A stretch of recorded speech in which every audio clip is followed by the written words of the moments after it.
Welcome into the Pippins pregame show brought to you by the Washington State Lottery. I'm your host, Zach McKinstry, as the Pippins are back for Game 2 of this three-game set against the Kelowna Falcons. They dropped a tough one last night. 3-1 was the final score in Game 1, which saw Liam McCallum go toe-to-toe with a Kelowna starter in a solid matchup. Both teams were scoreless through 5 innings, but the sixth was a little rocky for McCallum. 3 runs would cross, and the offense for the Pippins just could not back him up. They only plated 1 run, which came in the 7th, unearned on an error to the first baseman, and the Pippins couldn't score in the late stages of the game as Dylan Berry came in and shoved for the Falcons, closing things out and winning Game 1. So the Pippins currently sit at 13-6 in the second half standings and 2.5 games back out of first place as we come down to the stretch. Final 8 games of the season, and the Pippins trying to get hot and earn a postseason berth.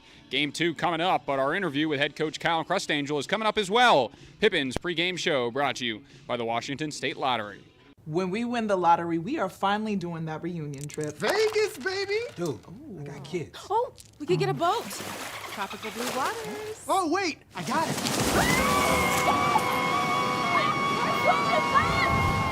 Welcome into the Pippins pregame show brought to you by the Washington State Lottery. Not only do we have the head coach Kyle Crustangel today, also starting pitcher Tyler Frieders for Game 2 of the matchup against the Kelowna Falcons. A 3-1 loss last night. The offense didn't fully support Liam McCallum, who had a stellar 5 innings, ran into a little bit of trouble in that 6th. But what do you want to see from the offense to try and bounce back here in Game 2? Yeah, I thought their guy did a good job mixing it up. Nothing special, but 3-pitch strike thrower, lefty, a little bit of arm side run.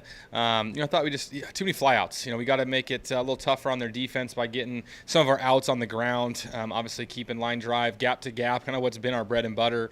I thought that we had a few too many strikeouts and a lot of easy flyouts that kind of led to us, not scoring a whole lot. We had a few shots, but it seemed like every time we got a couple hits, it'd be with 2 outs or a hit early, a couple outs. Just couldn't really get a chance for us to get anything going offensively in terms of the run game.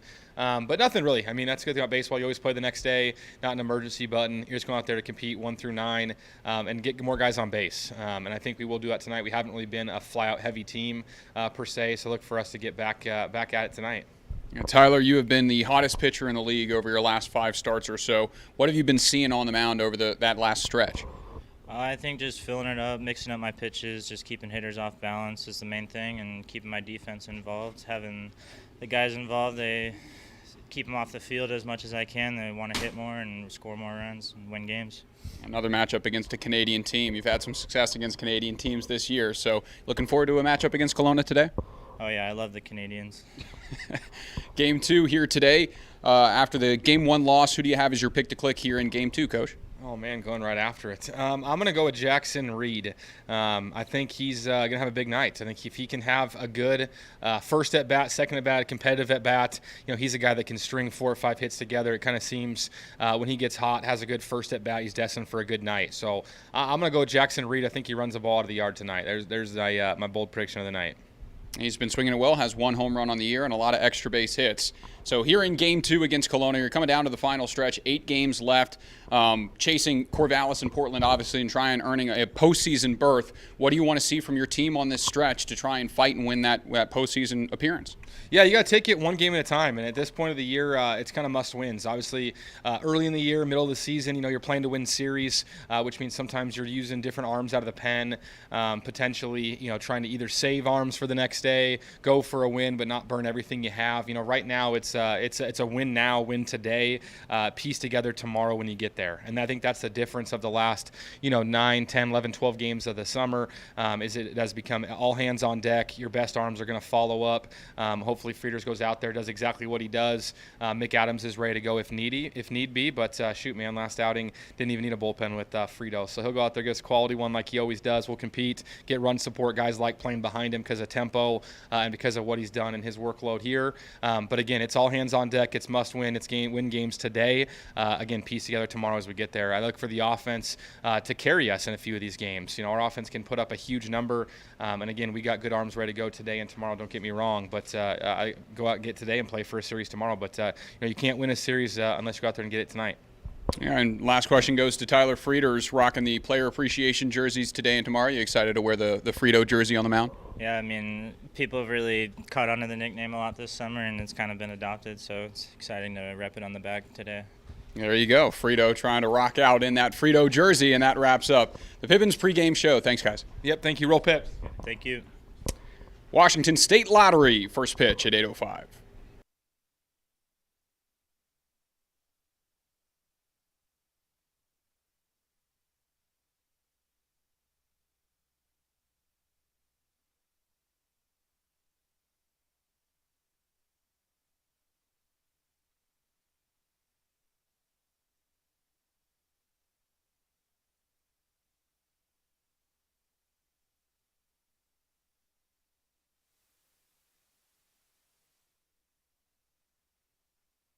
The center fielder, WCL. Batting fourth, number 40, the first baseman, McKenna Olaso. Batting fifth, number 26, the third baseman, Jeter Ibarra. Batting sixth, number 18, the left fielder, Charlie Welch.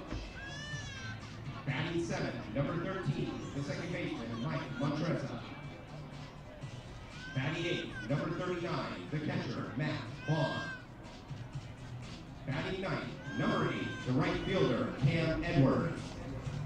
Tonight's starting pitcher for the Falcons is number 36, Riker Stevens. Ladies and gentlemen, please welcome the Kelowna Falcons.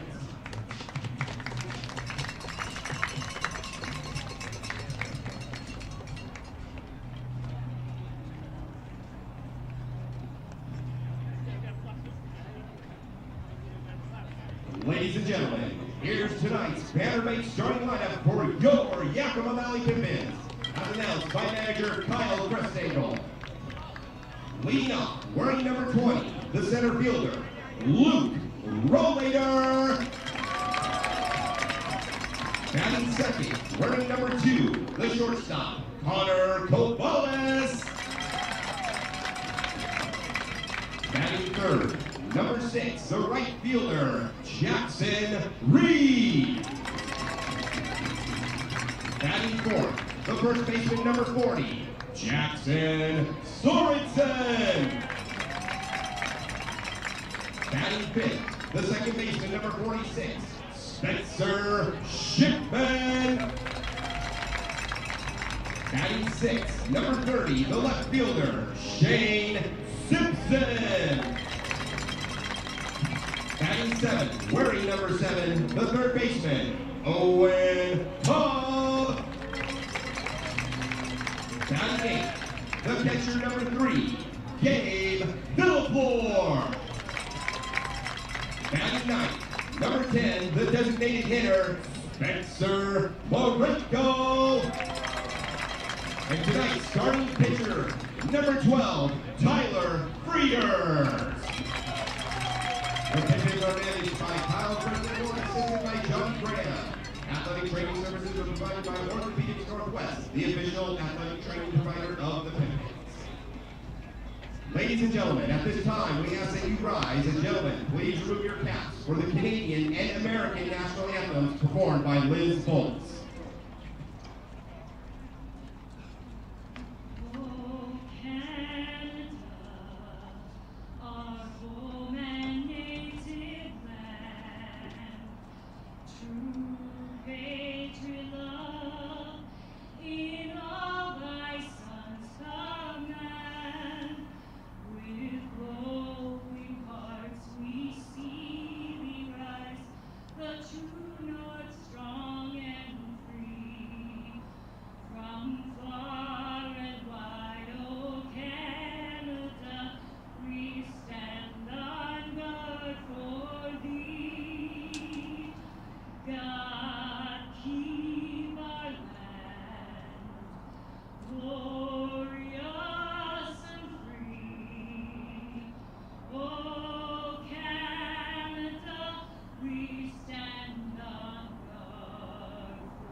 Bannerbank is the official bank of the Yakima Valley Pippins.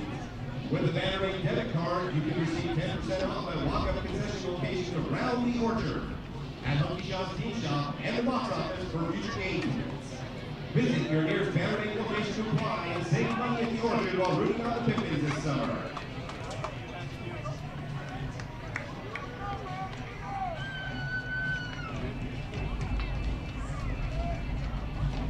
And the first double play in Pippins turn tonight is sponsored by the Washington Lottery, and some lucky fans will receive free swag.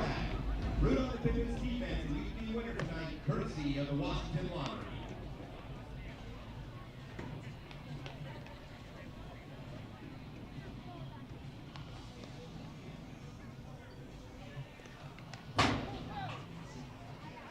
All right, folks, welcome into Yakima, Washington for Game 2 of this series between your Yakima Valley Pippins and the Kelowna Falcons.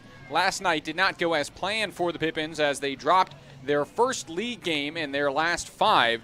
They had won 4 in a row entering Game 1 of this series, but lost 3-1 after a stellar pitching performance. Trent Merrill got it started for the Falcons. He went 5 scoreless innings, matching Liam McCallum stride for stride.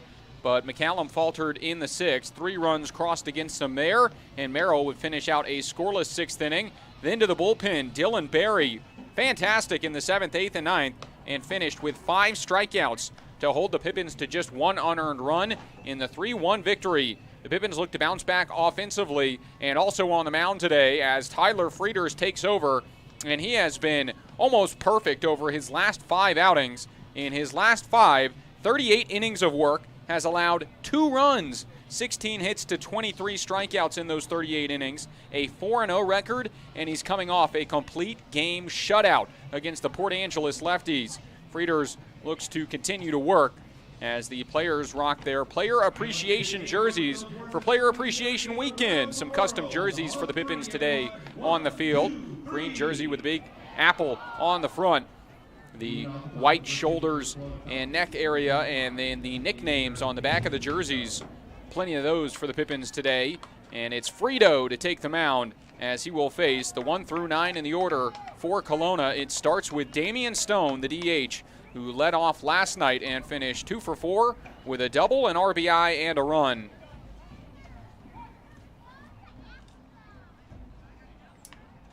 Frieders stares home. First pitch of game number 2 is swung on, popped up left side, and out of play.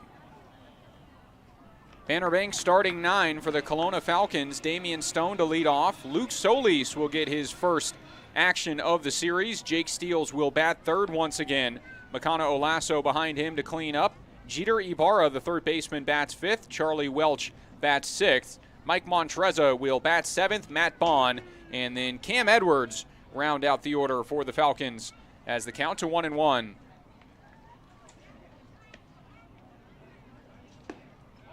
Just misses on that effort, and it's 2-1 now to the leadoff man.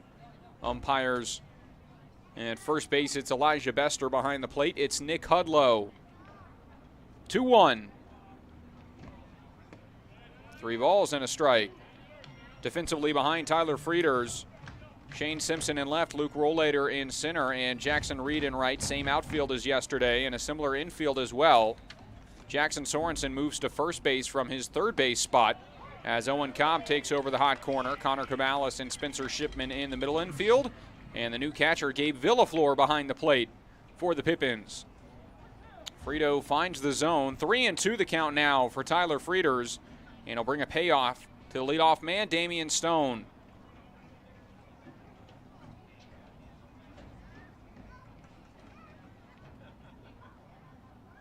Long look, 3-2. Bloop out towards center, charging in Rollader, but he'll watch it drop in front of him for a base hit. Frieders, in his last 5 outings, has had 3 outings where he did not allow a hit into the 6th inning. But today it's the first batter of the game, Damian Stone, on a jam shot pop-up into center field that drops in, and the leadoff man aboard for the Falcons.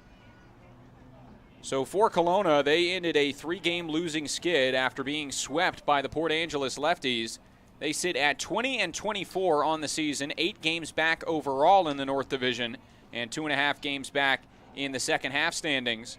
8-11 their record in the second half, and for the Pippins, a similar outcome, 22-24 their overall record, 11 games back, but they are 2.5 games back in the South Division.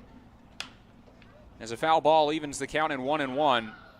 13-6 is their record in the second half, and chasing a few teams, Corvallis leads the way. They've won 11 in a row and are red hot. If they win the South Division in the second half, the top 3 teams in the South Division under Corvallis will make the postseason.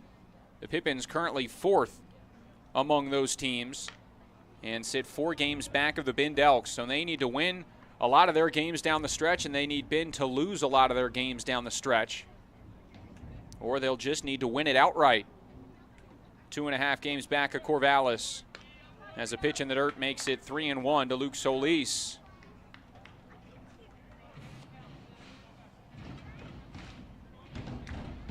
Shortstop out of the University of California, San Diego, Chino Hills, California native.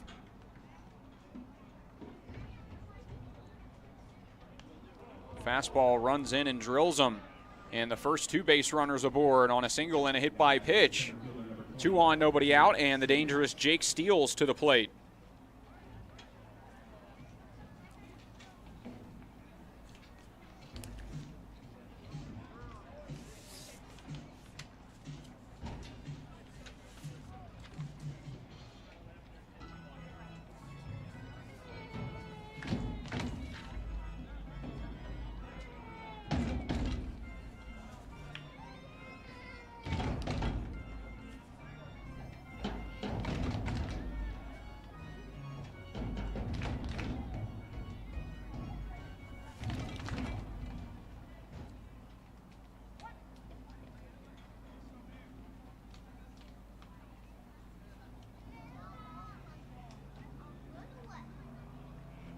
First pitch to Steels. He shows bunt, pulls back, and takes a strike, and it's 0-1.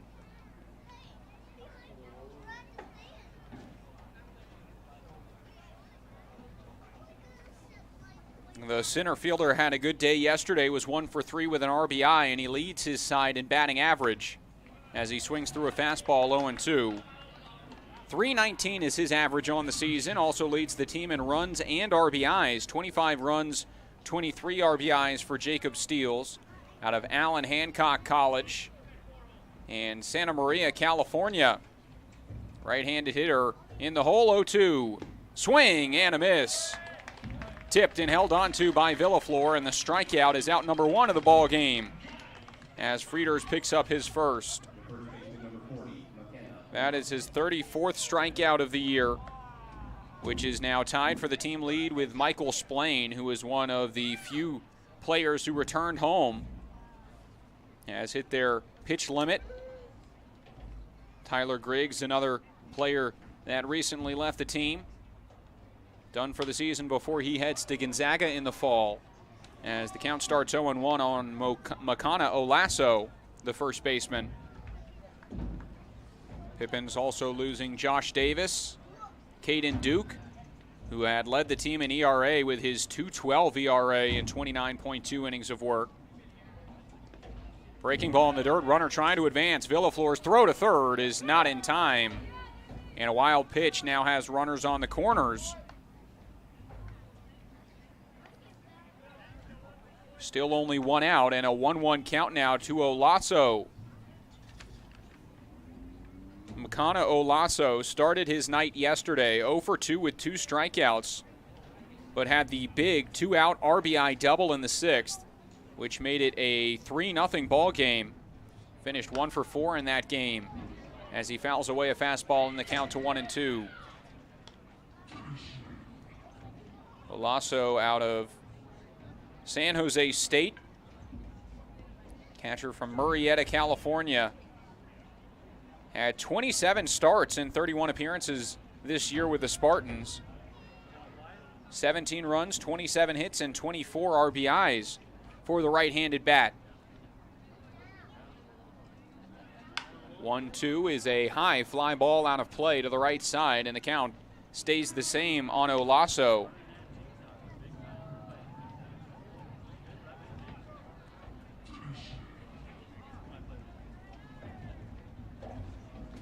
On the summer, batting .246 in 21 games played. This is his 22nd.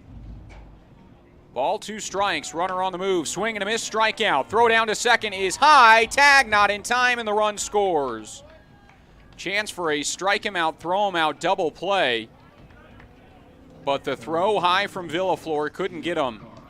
And 2 down, it's a 1-0 lead for the Kelowna Falcons.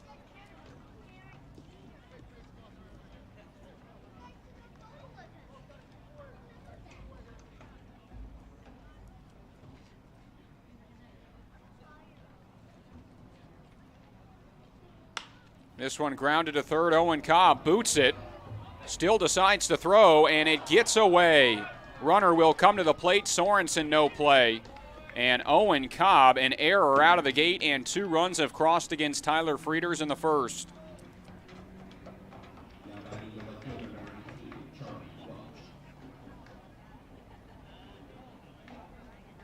Another thing to think about, if Villaflore just puts that in his back pocket, doesn't try and throw out the runner. It's a stolen base, runners on second and third, but 2 outs. And no runs across. And the chance for Frieders to get out of it with that ground ball. But either way, Cobb boots it. Hasn't played a lot of games with the Pippins, was with the Pippins for a shorter stint, a week, back in June, before heading home. But back towards the end of the season as the Pippins having a lot of guys go home. Fills in a roster spot. But in the time that Cobb has been here, he has struggled defensively.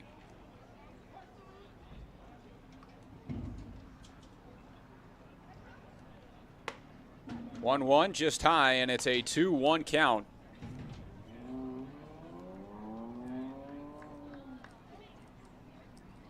A hit on a jam shot single opened up the inning. A hit by pitch, back-to-back strikeouts. And then the error made it 2-0. And the Pippins starting from behind for the second straight game. First run was not scored until the 6th inning last night.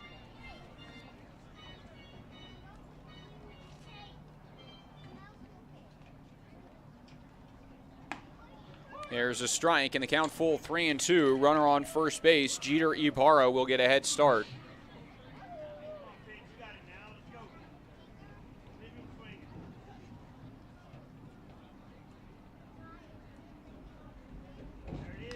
Swing and a foul ball.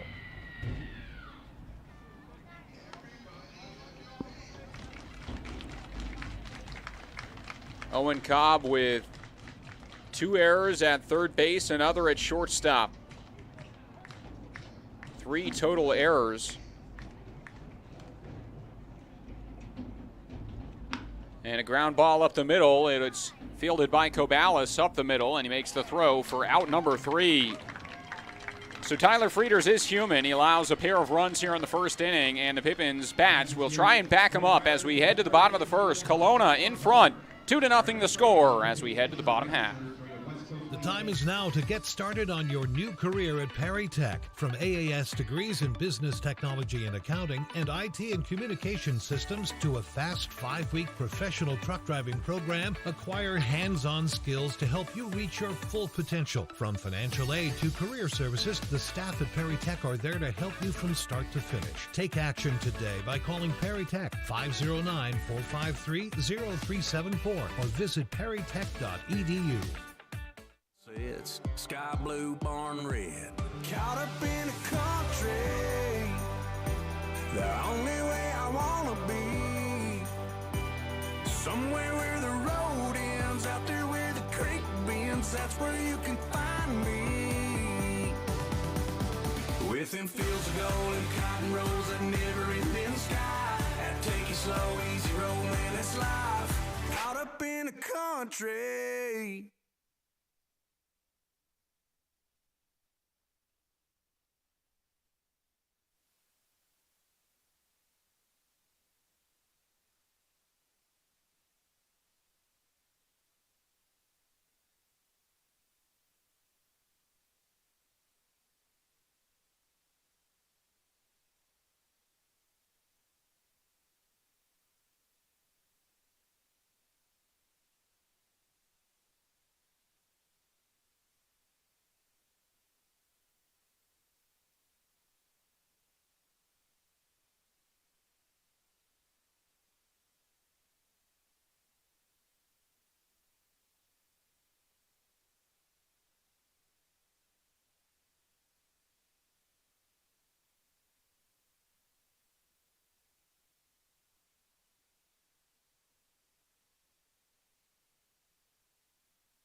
Welcome back to the bottom of inning number 1. The Pippins bats trying to answer after Kelowna plates 2 runs in the top half. It's 2-0 out of the gate.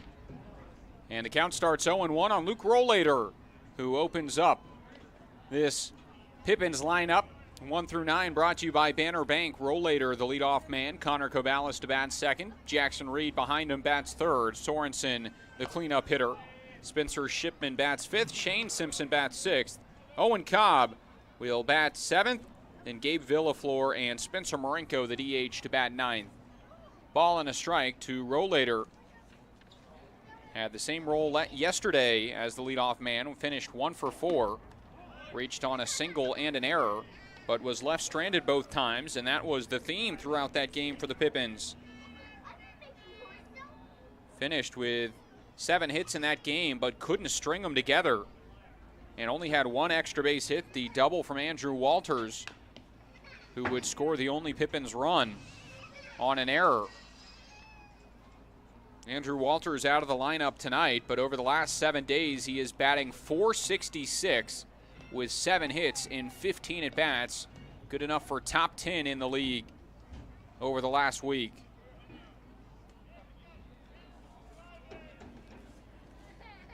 Two balls, 2 strikes. This one shot out to right center field, and diving, it will drop in. Rollator takes off for second.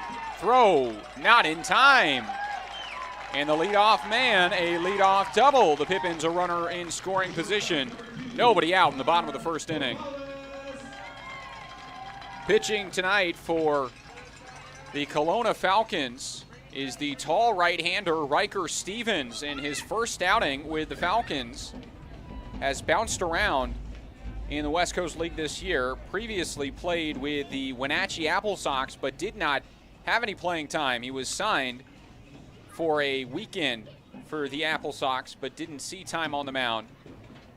Out of college at Columbia Basin, had a .338 ERA, 18 strikeouts in 13.1 innings in 10 games his freshman year this season. Starts Kobalis with a called strike one. Did not allow an earned run over his final 4 appearances spanning 4.2 innings. Out of Southridge High School in Washington. 0-1 the count. Shot up the middle. That one is through. Into center field. Rollator gets a stop sign as the throw offline, but cut off. Kobalis a single and runners on the corners. Nobody out for the Pippins. So just talked about how the Pippins could not string hits together yesterday. They did not have back-to-back hits once in all of yesterday's game. And the first 2 batters of today's game come out and 2 straight hits. Did not have a hit until the 3rd inning yesterday. And if you were here early enough in the broadcast to hear Kyle Crustangel's pregame interview, he said his offense is going to have to carry the pitching staff through the last 8 games of the season. An offense that certainly can put together runs and big numbers on the scoreboard as we've seen this season. Most they've scored in a game is 16 at the start of the season. Had a couple of 12-run victories and also a 13-8 win. Kobalis gets his jump off of first, and Reed drives this one to right field. That one is back, and it's gone.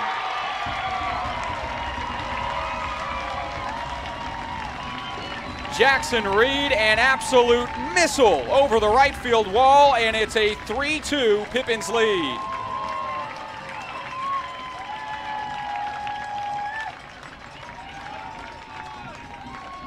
Second home run of the year for this Seattle University outfielder, and he'll don the Cowboys hat. Heads back to the dugout, and he gives his team a first inning lead. Now batting the first baseman, number 40, Jackson Sorensen.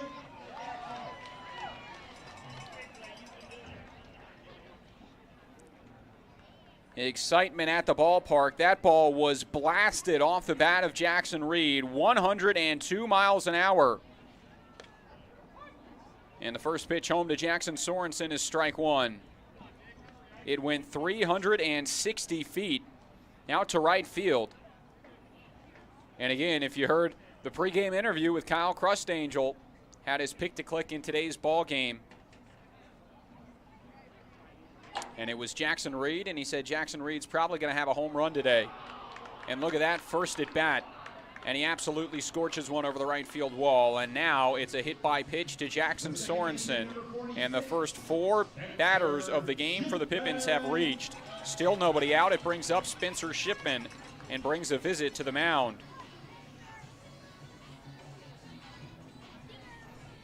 In the last 5 starts for Tyler Frieders, the Pippins have not had to provide any offense, really, only allowing those 2 runs in his 38 innings of work, but it did allow 2 runs in the first inning to open up this game. And Yakima Valley, an instant response. Double from Rollator, single from Kobalis, 3-run homer for Jackson Reed, and it's a 3-2 ball game. Only 1 extra base hit in yesterday's matchup, and they have 2 before recording an out today.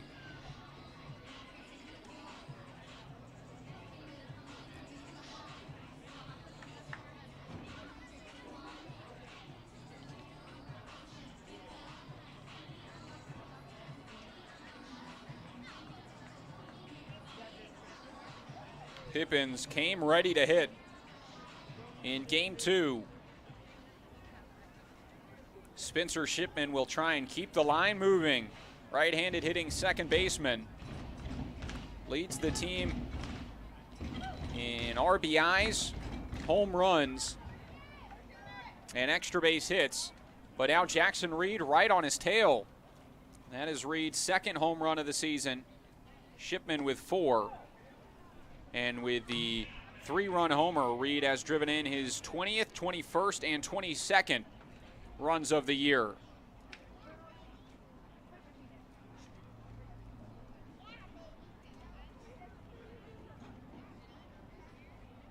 Sorensen takes off on the pitch. This one upstairs. Throw from the knees of the catcher, Matt Bond. Not in time. And a stolen base for Jackson Sorensen.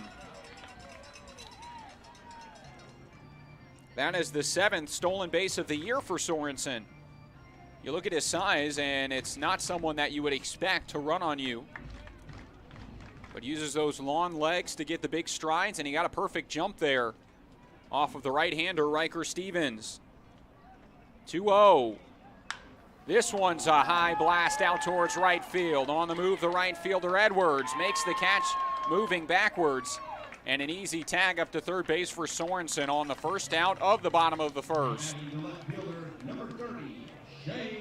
Productive out number 1, and it gives the chance to Shane Simpson to drive in the game's 4th run for the Pippins.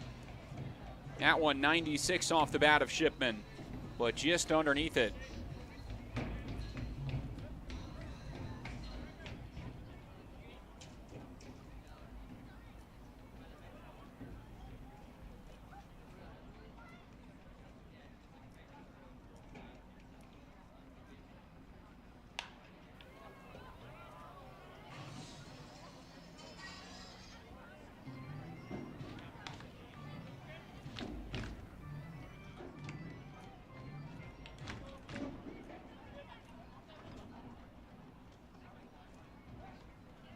No balls and a strike after the foul ball from Shane Simpson.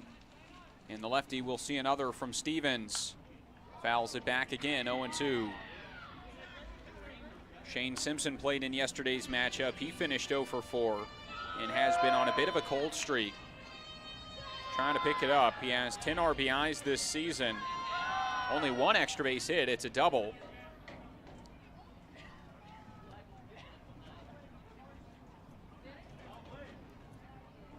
Trying to bring home the runner from third. 0-2. Swing and a miss. Simpson strikes out, and 2 away now. It's up to Owen Cobb to bring home that runner. Third baseman number 7, Owen Cobb. So Owen Cobb, a late addition to the team, so didn't have a player appreciation jersey. So he rocks number 7 with Griggs on the back. Tyler Griggs, who just left the squad, but again was a big piece of the locker room. A great guy to be around and provided a lot defensively and at the plate for the Pippins this summer. His final game was the finale against the Northwest Star Nighthawks. That was game 2 of that series. He came in to pinch hit and ended his summer with a single and a run. 0-1 is in the dirt, and it's a ball and a strike now to Owen Cobb.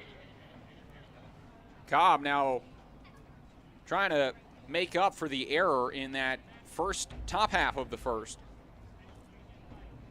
With 2 outs, would have been the final out. But he booted it and threw it away, so they gave him 2 errors on that play, allowing that run to score. And now he blasts this one out towards left, and that one will be extra bases. Owen Cobb turns around on that one and pulls into second. Standing up, it's an RBI double for the third baseman out of Stanford, and it's 4-2, the Pippins lead.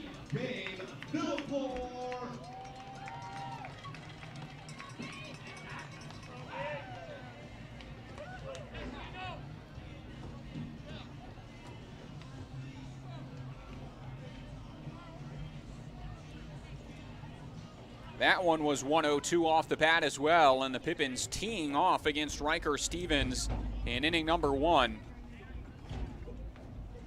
That is their 4th hit of the inning, and 3 of which have been extra bases. Now the first pitch in off speed to Gabe Villaflor, and it's strike 1. Stevens showcases a fastball, slider, curveball, and changeup. Pretty standard 4-pitch sequence for the tall righty out of Columbia Basin. Stands 6'7" on the mound. And he brings home an 0-1. Villaflor out towards left. Pulled in on the line by Charlie Welch, and it ends the first inning. Jackson Reed, his second homer of the year's a big one. 3-run shot out to right field, put the Pippins in front, and Owen Cobb added to it with his double. 4-2, Yakima Valley leads as we head to the second. Saving has never been easier at Bi-Mart. In-store or online, we're delivering more value than ever to our members. From direct mailed savings books, to digital savings guides, to everyone's favorite Lucky Number Tuesday. Plus, we're adding new ways to save with Bi-Mart's Buy It Online, Pick It Up in-store, new web-only items, and the ability to shop Cascade Farm and Outdoor and pick it up at your Bi-Mart store. More value, more products, more ways to save. Bi-Mart members save more time and money every day.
Top of inning number 2 starts in a 4-2 ball game after 2 runs crossed for Kelowna in the top half, one of which unearned. The bottom of the first saw the Pippins pick up 3 extra base hits, including the 3-run jack from Jackson Reed. Second of the year for him, 102 off the bat and 360 feet out to right. And that fence out and right is only 293 to the pole. Foul ball here makes it 1-2 on Mike Montreza as Frieder's back to the mound and will pitch with a lead.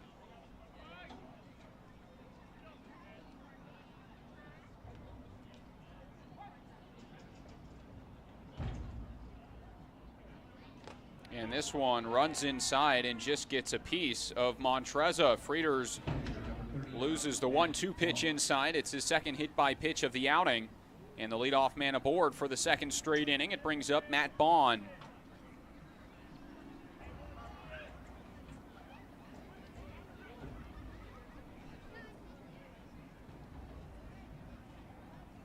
Frieders has allowed 16 hits in his last 38 innings.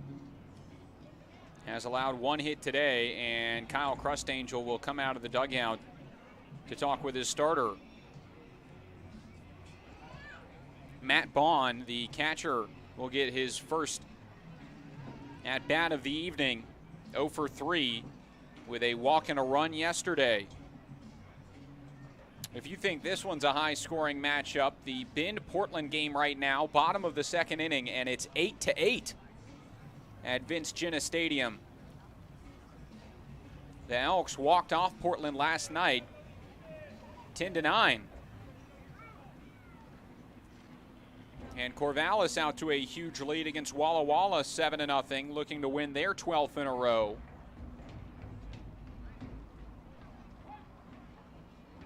Pippins hoping that Portland can pull out the win over Bend to try and catch up with the Elks for the wild card spots in the postseason. No balls and a strike to Matt Bond. And this one gets away from Villaflor. He's got no idea where it is, and the runner, Montrezzo, will just hold up at second on the wild pitch.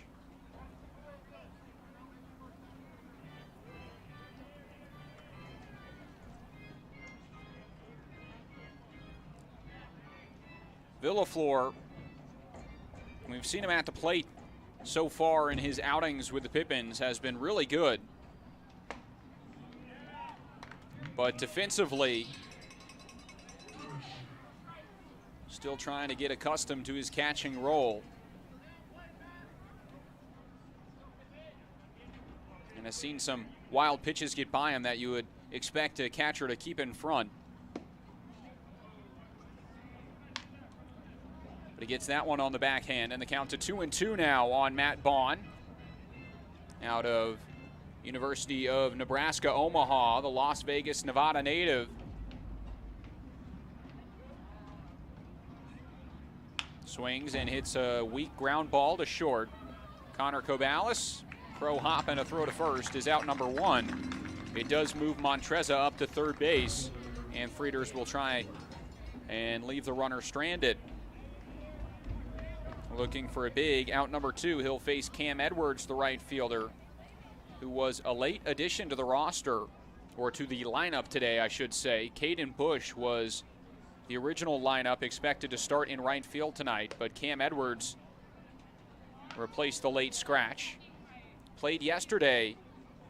Lake Charles, Louisiana native out of Bossier Parish Community College, was 0 for 4 in yesterday's effort, batting in the 2-hole. Had a fly out to left, a pop-up to short, a line out to second, and a strikeout in his 4 at-bats. Starts ahead 2-0 on Frieders.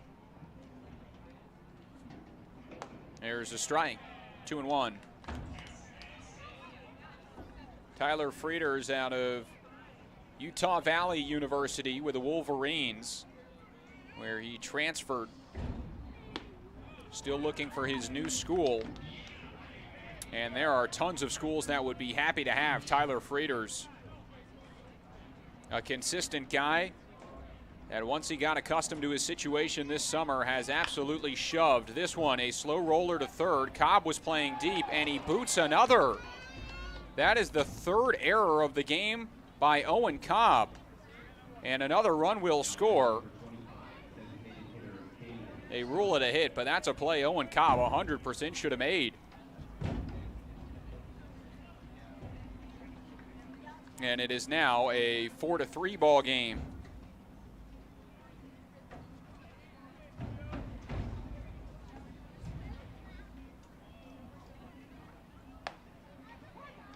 There's a strike to Damian Stone.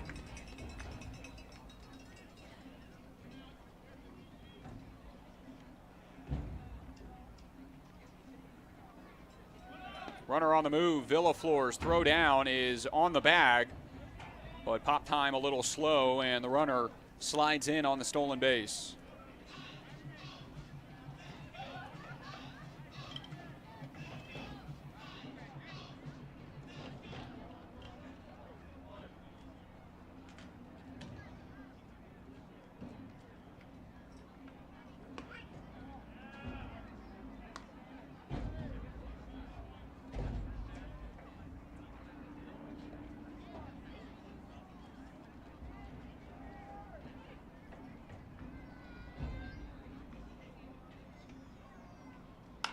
This one is shot out towards left field. Simpson on the move, running, and drops it in left.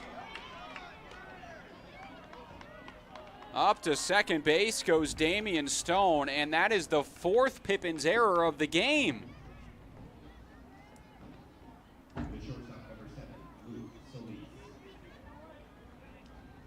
A comedy of errors. Tyler Frieders will take a long walk as the infield will have to play in against Luke Solis, the shortstop who was hit by a pitch in his last at bat.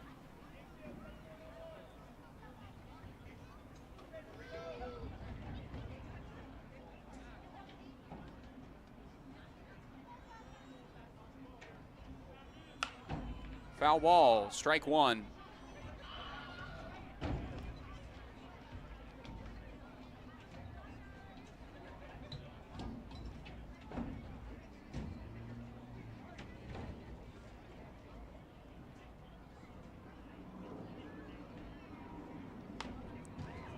There's a foul ball, and Frieder's ahead 0-2.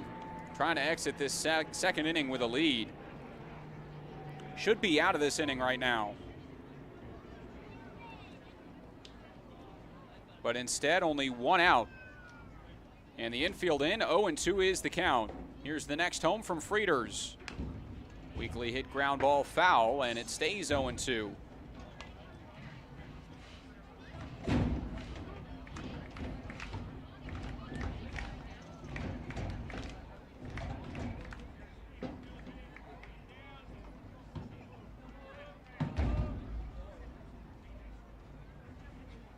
There's a swing and a miss on the fastball upstairs. 87 from Tyler Frieders gets the K. That's his third strikeout of the evening, and a big out number 2. Runner still on second and third, but it brings up Jake Steele.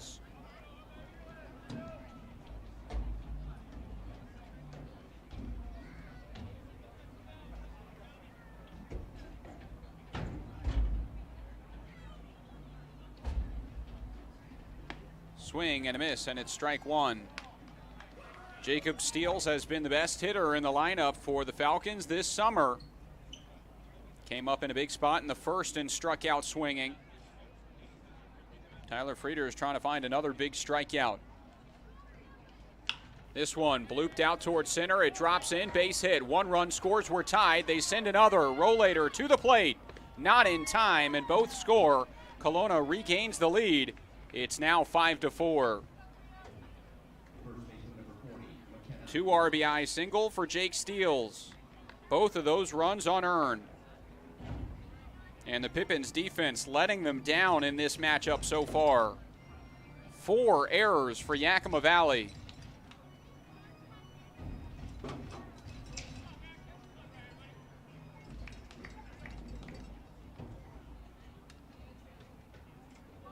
This one up the middle. Cobalis fields, flips, and ends the top of inning number 2. Tyler Frieders exits back to the dugout. Allowed 3 runs this inning on 2 more Pippins errors. They now have 4 errors on the ball game, and Pippins defense has to lock back in. They now trail 5-4 as we head to the bottom of the second. Be an energy efficiency hero. Install high-efficiency natural gas equipment, and you can be just like Cascade's most energy-efficient player of the game. Match his ERA of $710. Put some runs on the board by upgrading your furnace, improving your home's insulation, and switching to a condensing tankless water heater. Cascade's bench is deep with both residential and commercial incentives. Check them out at our website or give us a call and be an energy efficiency player of the game. What's worse than standing in line at concessions? Now you can satisfy your appetite while remaining in your seat. With the mobile app Fan Food, you simply select Express Pickup and order your food. It is that simple. You deserve a VIP experience. Download Fan Food today.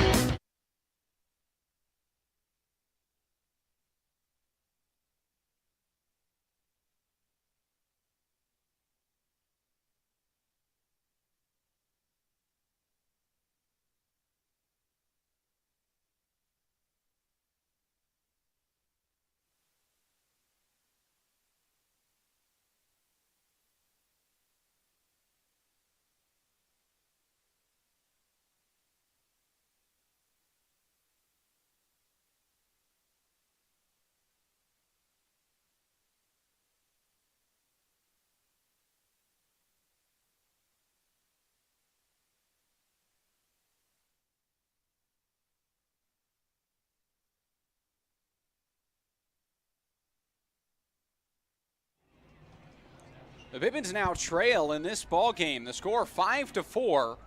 Yakima Valley behind. And Riker Stevens back to the mound. Will face the 9-1-2 in the order, starting with Spencer Marenko, and the first pitch will miss for ball 1. Scorers officially gave the hit on that play to Owen Cobb. And they gave a hit on the fly ball to Shane Simpson. 1-0, this one grounded to third. And there's a ground ball out, which I'll have to try and change that. It sucks in that situation for Tyler Frieders, who would receive earned runs on stats, and especially for a kid uncommitted trying to find a new school. They look at his last outing, and he's given up 4 earned runs in the first 2 innings, which is just not the case today. But 5-4 is the score, and that's out number 1 on the ground out. It brings up the top of the order, Luke Rollator. There's strike 1. Rollator doubled in his last at bat. The Pippins offense hasn't played in many shootouts this year.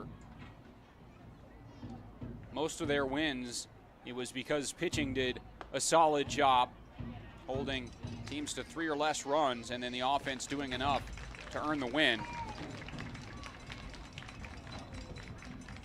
Only shootout really this year was the 16-10 win over Walla Walla at the very start of the year, and a completely different team.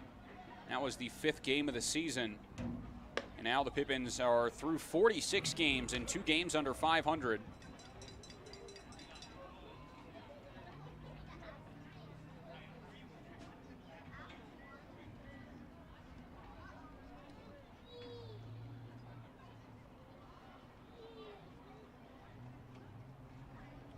One, 2. Rollator again out towards right field. It drops in. And the leadoff man now 2 for 2 today with a double and a single. He's aboard with 1 out. It brings up Connor Cobalis.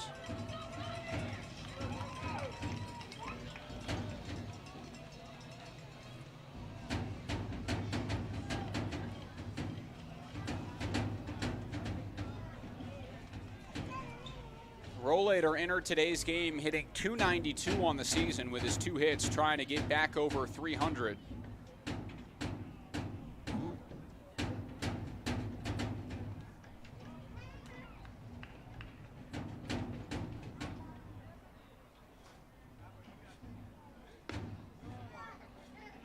And there's a strike to Connor Cobalis.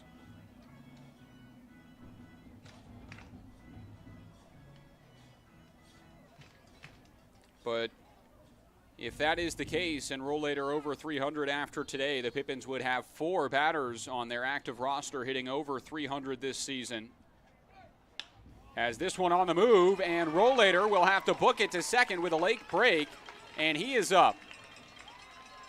I don't know if that was a hit and run or what, but Rollator a fake steal, which brought the second baseman Montreza towards the bag, and that one just hit through the right side. So Connor Cobalis gets the hit. That's his second hit of the game. And it brings up Jackson Reed once again with 2 on and 1 out. After his 3-run home run in his last at bat. First pitch breaking ball is in for strike 1 from Riker Stevens.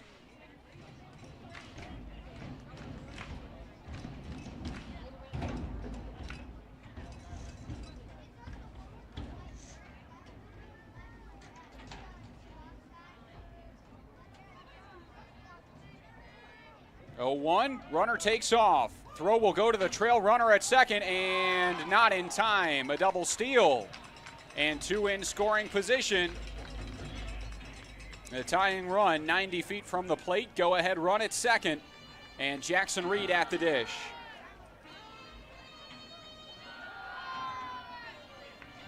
Second and third stolen base of the game for the Pippins. Rollator now with 11 stolen bases on the year. Same with Connor Cobalis. Reed now behind in the count 0-2 to Riker Stevens. Here's the pitch. In the dirt, good block behind the plate by Matt Bond. I think he might have wore that one up high. Under the mask and in the neck, it looks like. As he walks it off, coach out of the dugout, but a U-turn. As Bond waves him back, and he seems okay. Nick Hudlow behind the plate, giving him some time. to regroup. And the count will be 1-2 on Jackson Reed. Last at bat, 102 off the bat, and 360 feet to right field on the 3-run shot.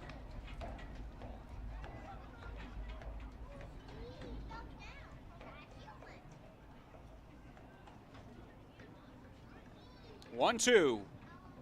Good take, low and in, and it's 2 balls and 2 strikes.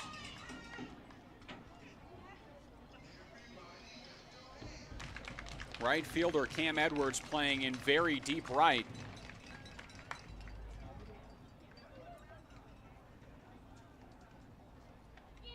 Count is 2-2. In the dirt again, and it's full now to Jackson Reed. You have the open base at first, which would put the double play in effect with 1 out. But also you'll have to pitch to Jackson Sorensen, who has just as much power as Reed at the dish.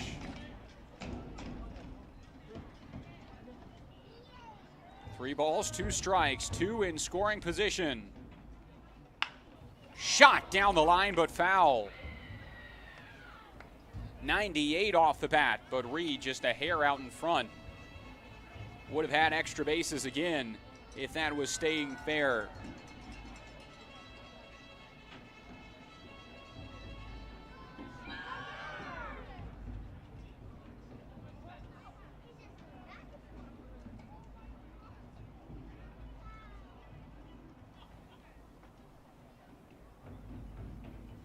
Three-two.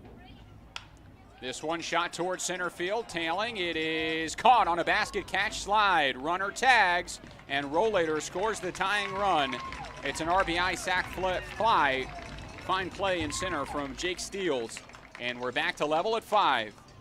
Now batting the first baseman, number 40, Jackson Sorensen.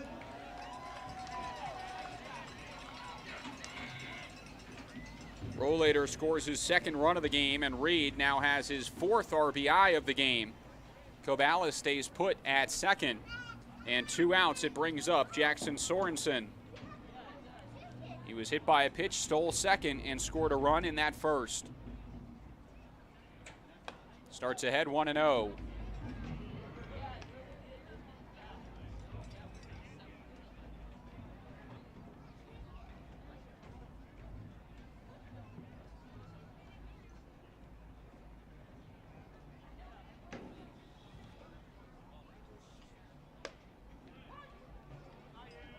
Here's a strike.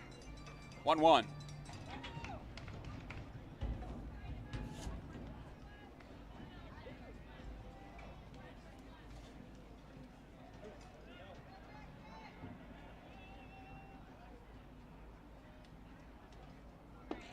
Sorensen lays off. That one looked like a changeup. 2-1 the count to the left-handed bat.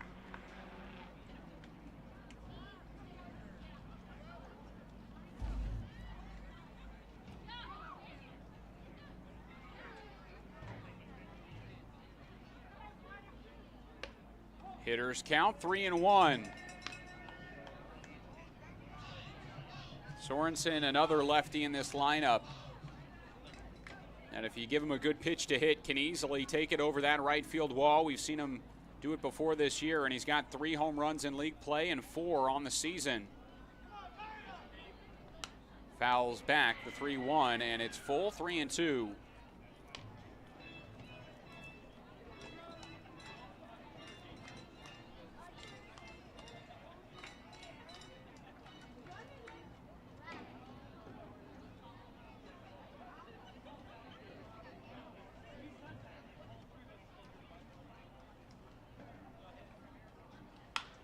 Hot shot to second, fielded cleanly, and the throw to first will end inning number 2. And both sides are tied at 5 after 2 frames. Back and forth ball game, the offenses came to play, and we are level as we head to the 3rd at the Orchard. Stay with us. More Pippins baseball up next.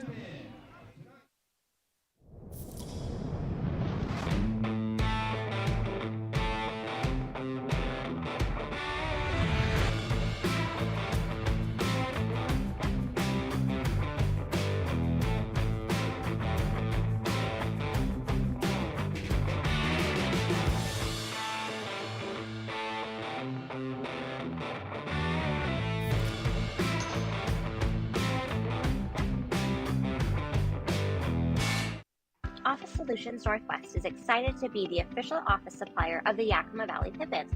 Proudly serving the Yakima Valley since 1967, we offer a wide variety of solutions at work. From pens and copy paper, desks and chairs, to soap and paper towels, along with free next-day delivery on most orders. We strive to be your local source for all of your office needs. Create a free account today by visiting our website at www.whobest.com, and we look forward to working with you.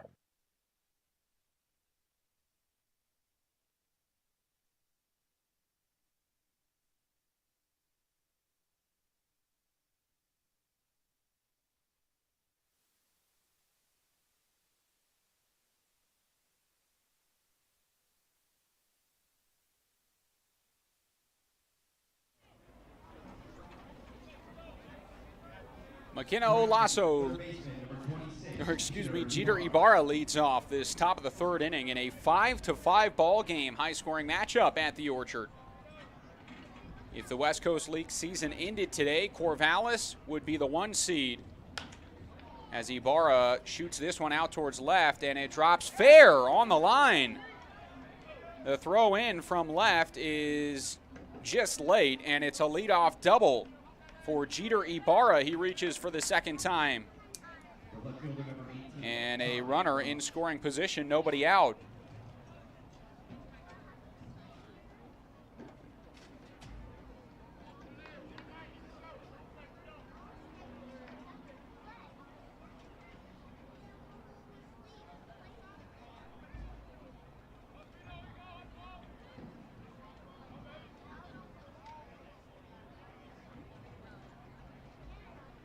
Swing and a miss, and it's strike one. At the plate now, Charlie Welch, who grounded out to short his last at bat.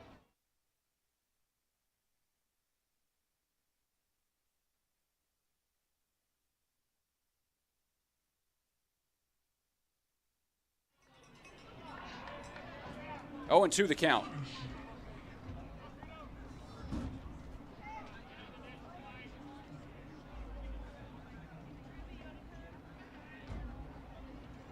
Ground ball up the middle. Runner caught in between second and third, and Fritos will throw him out. Great play from Tyler Frieders.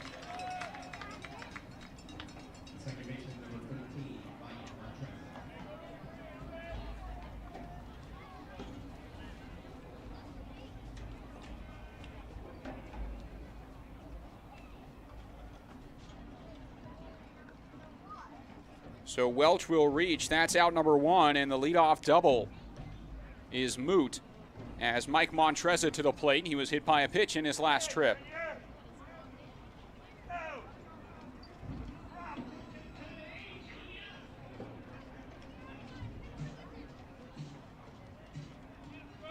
And now Crust Angel will have a word with the field umpire.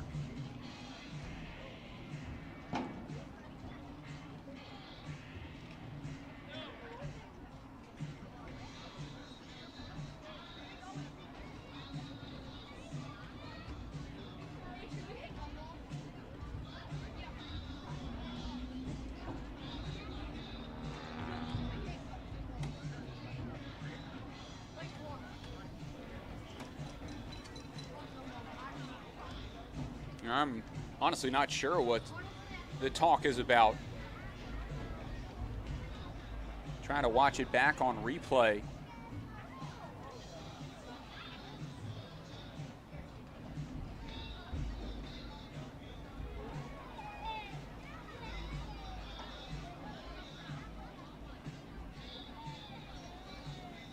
And Crust Angel will continue to talk with Elijah Bester.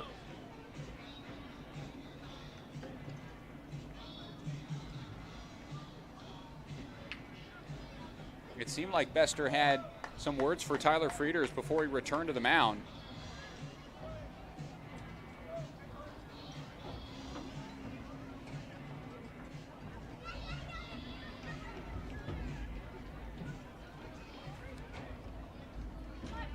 But either way, the conversation ends. And maybe not. Crust Angel still having words for Bester, who is fed up and Points back to Crust Angel to return to the dugout. And now Crust Angel will want to have a word with Nick Hudlow. I don't know what all the malarkey is about, but Elijah Bester definitely said something to Tyler Frieders at the end of that play, and Frieders didn't look happy about it.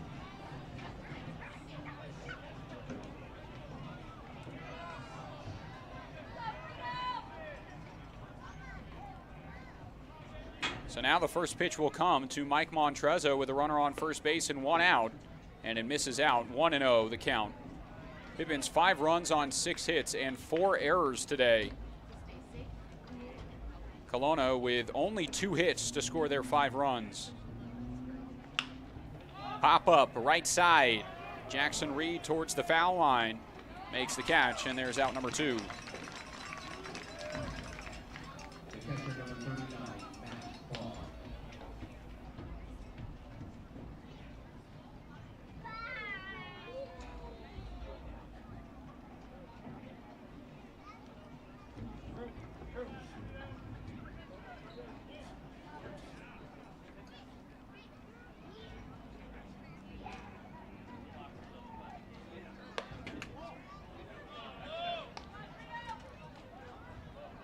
One and 0, the count starts on Matt Bond, who grounded out to short his last at bat.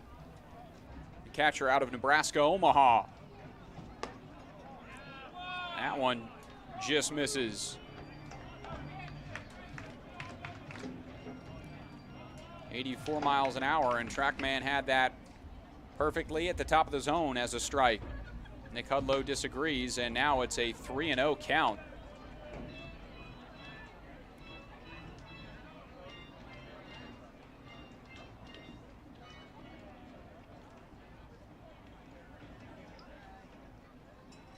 There's a strike. And a sarcastic cheer from those in attendance. Sun has set, lights are on a gorgeous Saturday evening here in Yakima, Washington. 3-1 the count, runner on the move, and it misses inside. Ball 4, 2 on, 2 out now. And it brings up Cam Edwards. Right fielder reached on an error and scored in his last trip.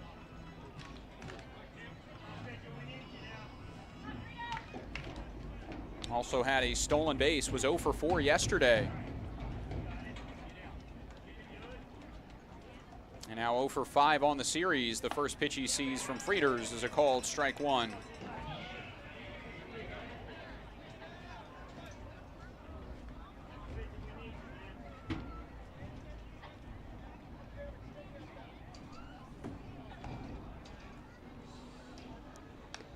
Foul ball, 0-2. Tyler Frieders has a trio of strikeouts today and now leads the Pippins in strikeout total with 36 on the season. Also leads the team in innings pitched. Has 55.2 entering today's game as a fastball is left way up at 86. And it's a ball and 2 strikes.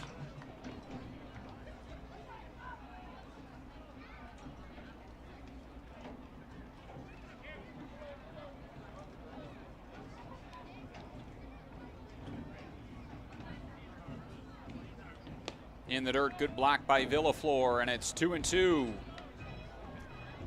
Inning started with a double on the first pitch to Jeter Ibarra, which dropped right on the chalk in left field. Charlie Welch grounded back to the pitcher, and Frieders threw him out at third base. The runner on first moved up to second on a 2-out walk, and now a swing and a miss is held onto, and is strikeout number 4 for Tyler Frieders. He gets out of the inning and exits in a 5-5 ball game. We head to the bottom of the third. Up next, you're watching Pippins Baseball.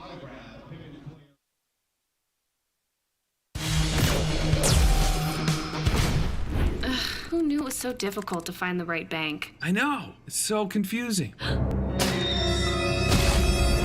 Checking out your banking options? Oh, sounds overwhelming. The cloud of uncertainty! Enough! With Banner Bank, it's easy to manage your finances, and help is here when you need it. Hang on, Cloud. Oh, wait. Built for action, built for banking. Banner Bank. If we win the lottery, we'd remodel our home. We'd start with the kitchen.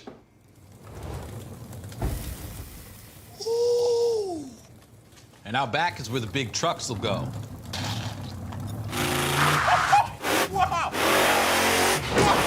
Ben, you don't even live here anymore? Hey, don't forget about Grandma. Okay, family meeting. Come on. Welcome to the Ice Dome.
Strike one to Spencer Shipman. Starts the bottom of inning number 3. 5-5 the score in this ball game.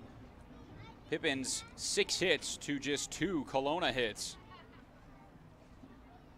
But a level score because of some defensive mistakes in this ball game. Shipman, a hot shot on the ground, fielded by Ibarra, and his throw beats him. Well done by the third baseman. They call it a hot corner for that reason.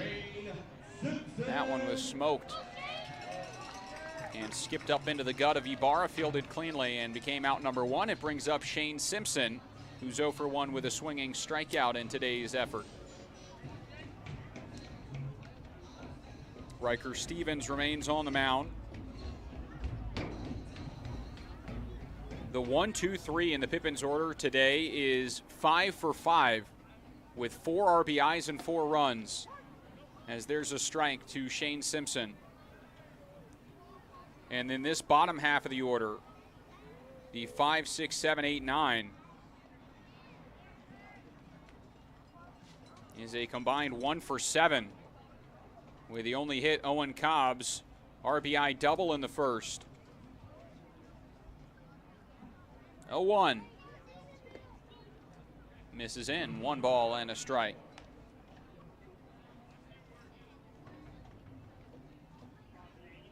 Meanwhile, in the Kelowna lineup, runs have come and the offense has come from all over. Everyone has reached except for the cleanup man, Makana Olaso. 1-1. Oh, good pitch and a tough swing from Shane Simpson. The count to 1-2.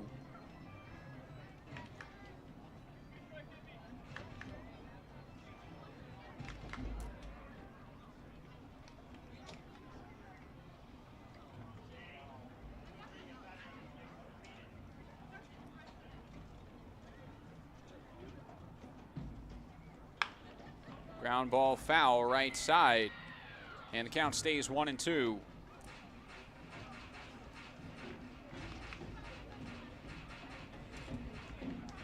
Simpson entered today's game batting .231.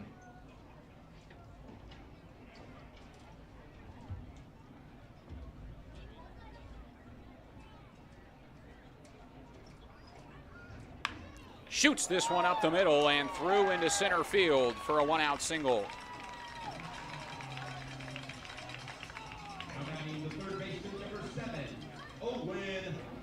Was 2 for his last 23 before that single. And now is on base as the go-ahead run. It brings up Owen Cobb, who had the RBI double in his last at-bat. A smoked line drive out towards left at 102 off the bat.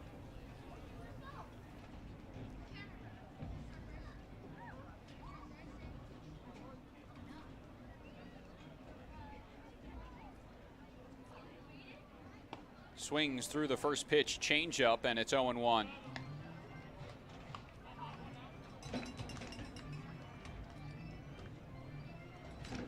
Owen Cobb, 3 errors in today's game.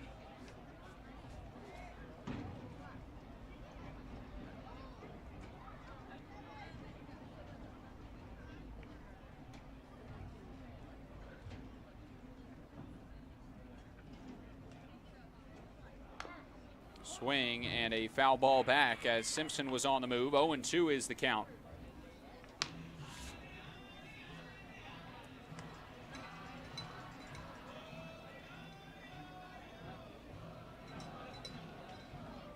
Pippins haven't had a high-scoring league game since the finale against Nanaimo. They won 12-4.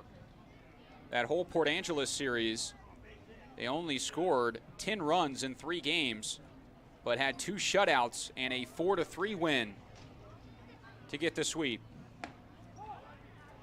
Fastball outer half, a great pitch to Owen Cobb, but just a hair out. And the count to 1-2.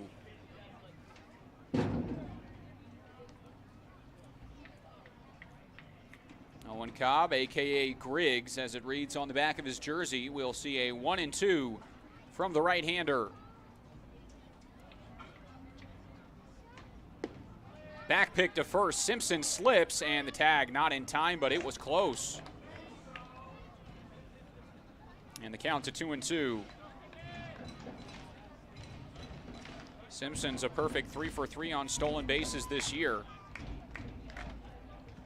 Nearly back-picked by Matt Bond. And it's an even count to Owen Cobb.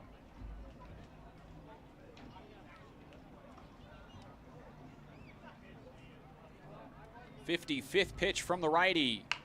Weakly hit ground ball, could be trouble. Fielded, the throw. They call him out at first. No argument from Johnny Graham, and the runner moves up. It's out number 2. Strong arm from Jeter Ibarra. As he rocketed that one across the infield in time to beat the speedy Owen Cobb for out number 2. And it brings to the plate Gabe Villaflor. His last at bat lined out to left field, squared it up, but right at Charlie Welch, who did not have to move an inch. First pitch fastball just misses, and it's a 1-0 start.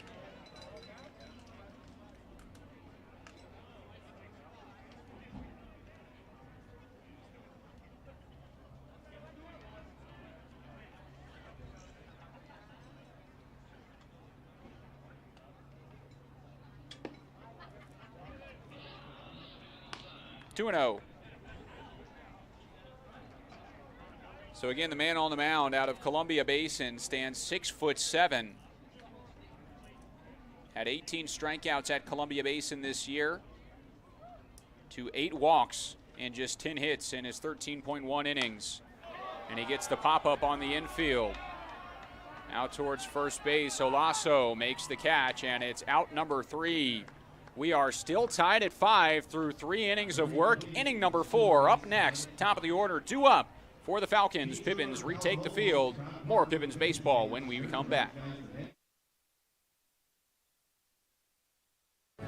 Be an energy efficiency hero. Install high-efficiency natural gas equipment, and you can be just like Cascade's most energy-efficient player of the game. Match his ERA of $710. Put some runs on the board by upgrading your furnace, improving your home's insulation, and switching to a condensing tankless water heater. Cascade's bench is deep with both residential and commercial incentives. Check them out at our website or give us a call and be an energy efficiency player of the game. What's worse than standing in line at concessions? Now you can satisfy your appetite while remaining in your seat. With the mobile app Fan Food, you simply select Express Pickup and order your food. It is that simple. You deserve a VIP experience. Download Fan Food today.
First pitch of the top of inning number 4 is fouled away, and it's strike 1.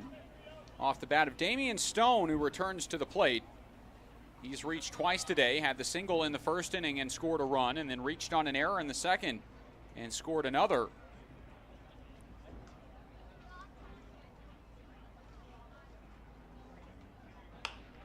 Grounds this one out towards second, and the play made by Spencer Shipman. It is out number 1. 3 hits today for the Kelowna Falcons. Have produced their 5 runs and 4 Pippins errors.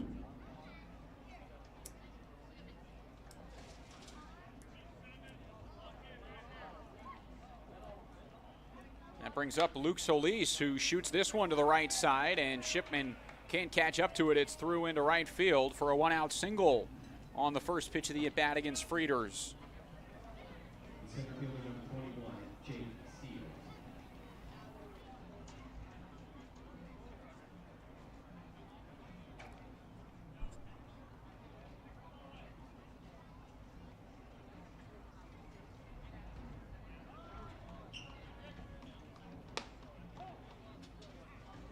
One and 0.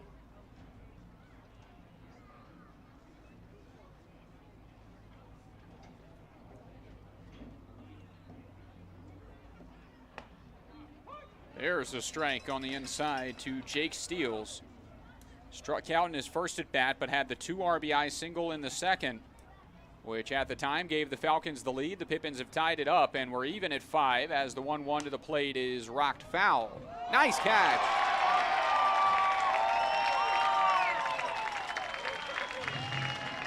Young fan brings the glove to the game and makes the catch at the top of the grandstand. Big applause from everyone in their seats tonight, enjoying the cool Saturday evening weather after the hot week we've had in Yakima. Fastball up and in, and it knocked back Jake Steels, the count to 2-2. Out of Santa Maria, California, in Ernest Righetti High School. Runner on the move, but it's fouled away, and returning to first base will be Solis.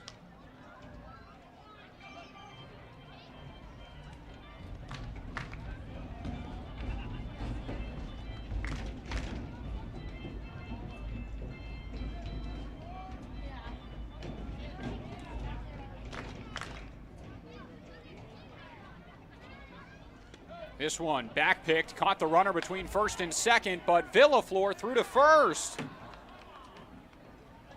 Mistake by the catcher.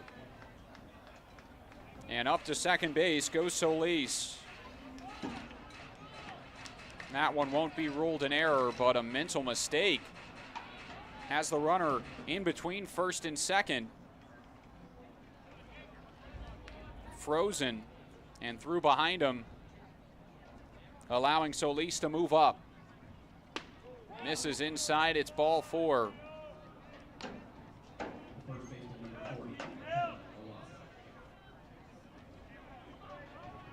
It has just been a flat-out bad day for the Pippins defense today.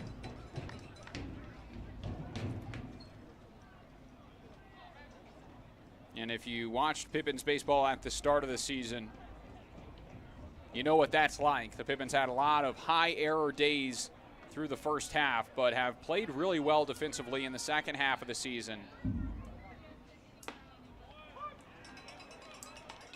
Struggled today as Tyler Frieders will try and work out of trouble. Runners on first and second in a tie ball game, and 0-1 the count to Makana Olaso, who's 0 for 2 today, a strikeout and a ground out on his line.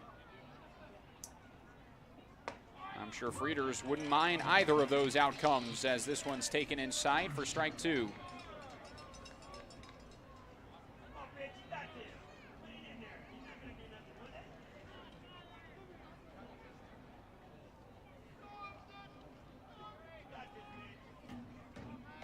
No balls, 2 strikes to Olaso. Fouled back. He stays alive.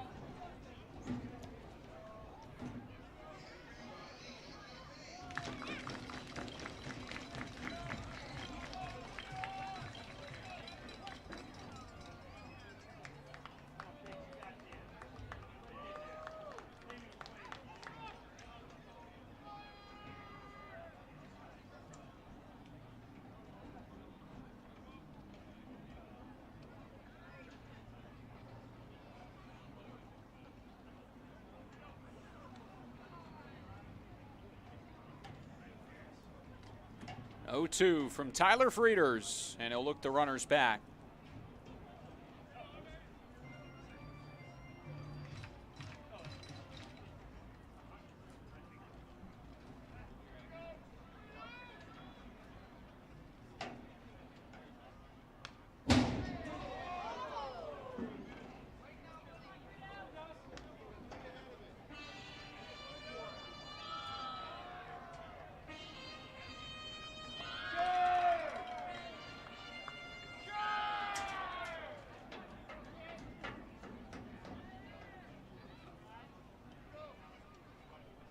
Runners on the move. The throw will go to the tail runner and will be very late. And it's a double steal to move 2 into scoring position with 1 out. And the count to 1-2. Ano Lasso will bring the infield in.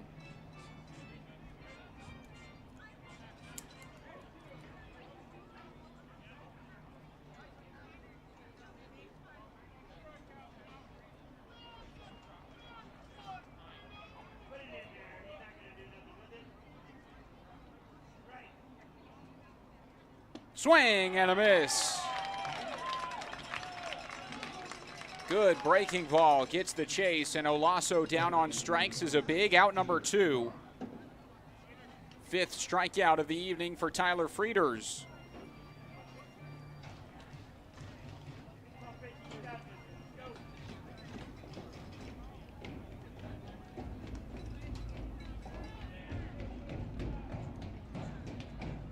Most strikeouts in a game for Frieders this year is 6, and he's hit that twice. One against Kamloops in his 8 shutout innings, and the other against Victoria in his 6 innings, allowing only 1 run. And he earned a no decision in that outing as the Pippins blew it late, and they lost 6-3 on a grand slam in the 8th.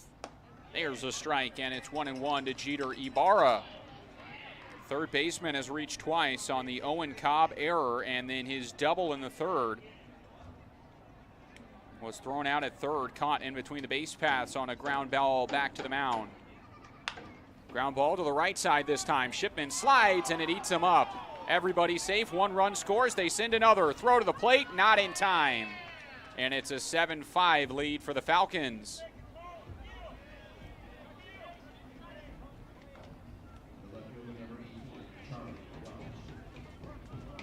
That one will likely be ruled a hit. But another ball we've seen Shipman make a play on so many times this year. And it's got to be frustrating on the mound for Tyler Frieders, giving up weak contact in this game. And 7 runs have scored for Kelowna.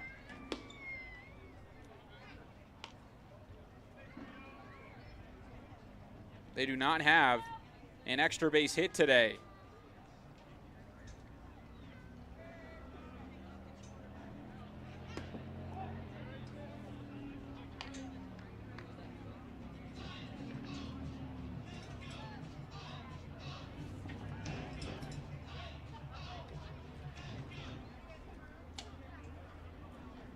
The count starts on Charlie Welch, the left fielder. And there's a fastball up and in, 3-0. Pippins defensively this season have been at the tops of the league in errors. They currently sit 3rd in the league with their 78 errors. 7 behind the league leader, the Bend Elks, but at this rate, they might pass them today. Walla Walla in front of them with 79 to the Pippins 78.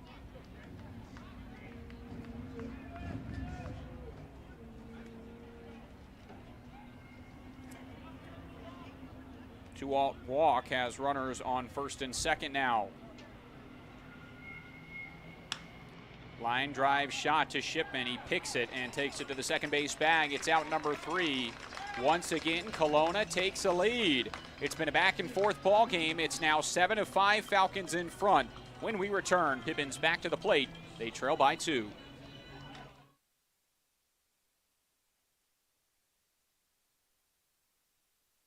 Saving has never been easier at Bi-Mart. In-store or online, we're delivering more value than ever to our members. From direct mailed savings books to digital savings guides to everyone's favorite Lucky Number Tuesday. Plus, we're adding new ways to save with Bi-Mart's Buy It Online, Pick It Up in Store, new web-only items, and the ability to shop Cascade Farm and Outdoor and pick it up at your Bi-Mart store. More value, more products, more ways to save. Bi-Mart members save more time and money every day.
Pippins back to the plate. Once again, they trail in this game. Bottom of the fourth starts with Spencer Marenko, and he drives one into left for a leadoff single.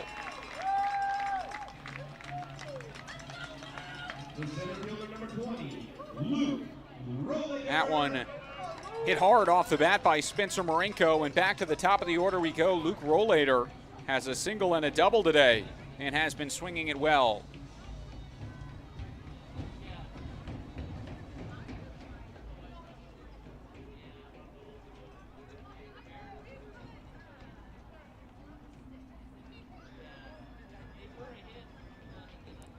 Pickoff move to first keeps an eye on Marenko. He did not play in game one, but back in action today.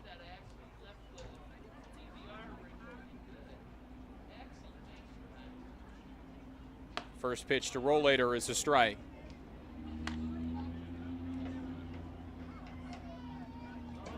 Rollader entering into today's game batting .292. Marenko entered today batting .274, but has been hitting the cover off the ball as of late. Now this one is shot out towards center, and that one will drop in. Rollader is 3 for 3, and the Pippins have something brewing. Runners on first and second, nobody out, and up comes Connor Cobalis.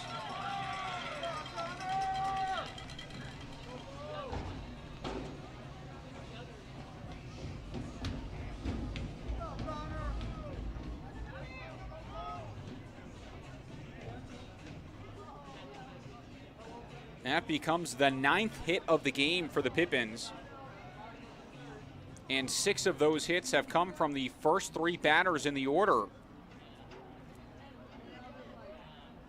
Connor Cobalis 2 for 2 with a pair of singles. And now he'll add another as this one smoked into left. They'll send the runner around third. Throw to the plate. It is not in time. RBI single, Connor Cobalis. He's 3 for 3, and the Pippins have cut it to 1. The right fielder, number 6, Jackson Reed. Throw nearly beat the runner Marenko at the plate, but it was low to Matt Bond. and he couldn't get it cleanly in the glove to apply the tag. And now it's Jackson Reed at the plate, who has 4 RBIs tonight. The 3-run homer is first at bat, and the sac fly in his last. Starts ahead 1-0.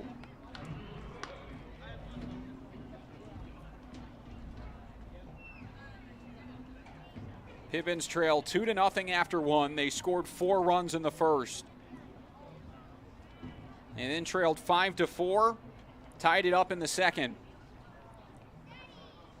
Runners on the move. This one swung on and popped up center field. Both runners will have to return. Back to second is Rollator. Throw will go to first, and they get Cobalis on the double play. Had no idea where the ball was and was fooled and stood on the second base bag. That was a money throw from Jake Steele. And it's a double play to kill the momentum. 2 outs now, and Sorensen will try and drive in the tying run on second.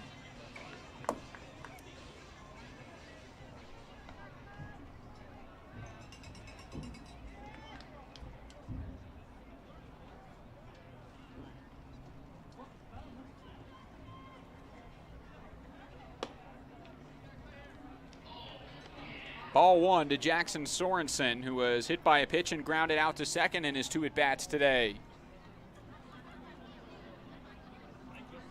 He's one of the Pippins batting over 300 this season.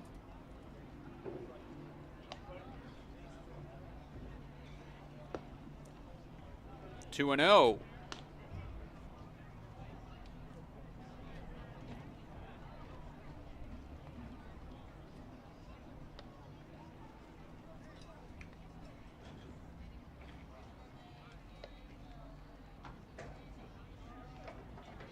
Hitters count.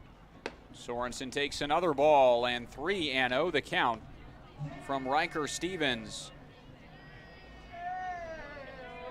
He's up to 67 pitches in today's effort. Pippins have Daniel Sharon warming up on the mound. 3-0 taken, gets away from the catcher and up to third base. Goes Rollator on the 2-out walk. The second baseman, number 46, Spencer Shipman. That is the first wild pitch of the game for Riker Stevens.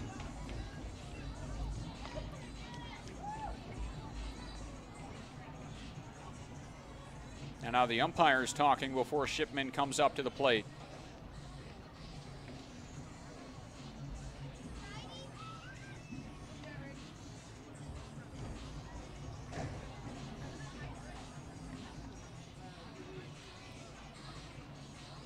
And out of the dugout comes one of the coaches for Kelowna. So Spencer Shipman will get his at-bat. He's 0 for 2 today, flew out to right and grounded out to third. Over the course of the season has been one of the biggest producers, if not the biggest producer for the Pippins offense this year. Leads the team in RBIs. 24 RBIs on the year. Jackson Reed right behind him with 23. 9 doubles, a triple, and 4 home runs on the season for Spencer Shipman.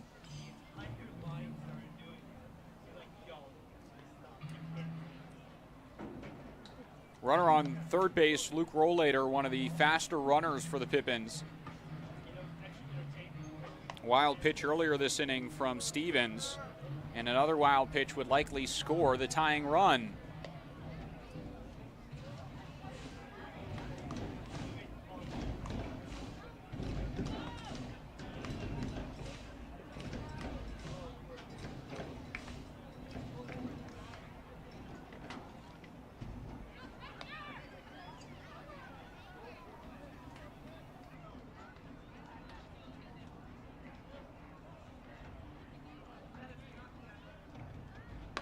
Shipman takes a first pitch ball and starts ahead in the count.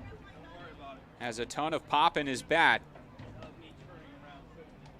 We've seen several plus 100 exit velos from him this year. has the chance to tie or take the lead. 1-0 the count from Riker Stevens. Strike one.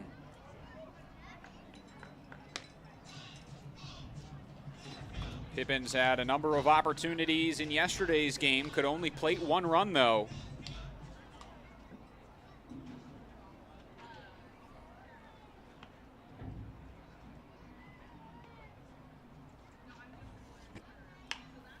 And Shipman pops this one up. Foul ground, first baseman in, makes the catch, and Shipman now 0 for 3, leaves 2 runners stranded, and the Pippins exit inning number 4 trailing 7-6 to the Kelowna Falcons.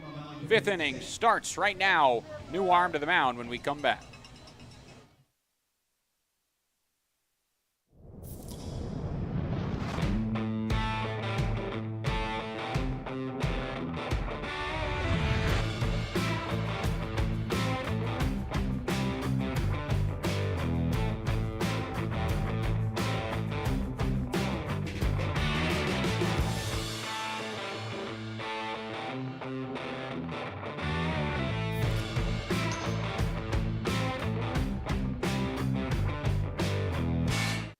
Office Solutions Northwest is excited to be the official office supplier of the Yakima Valley Pippins.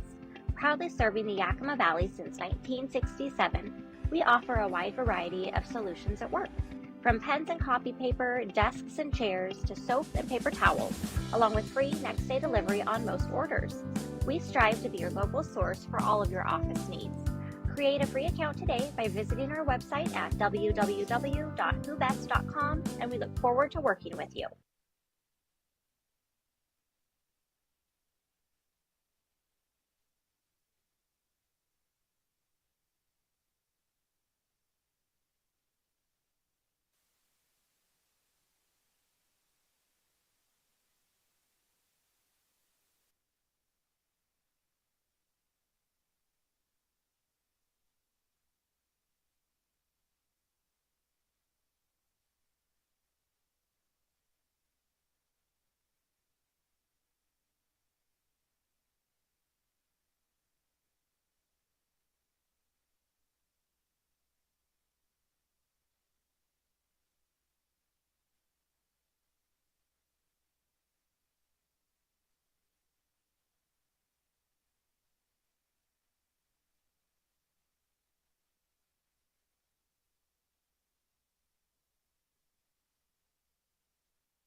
Welcome back. It's the top of the 5th inning, and Tyler Frieders will exit as Daniel Sharon pitches in this 5th.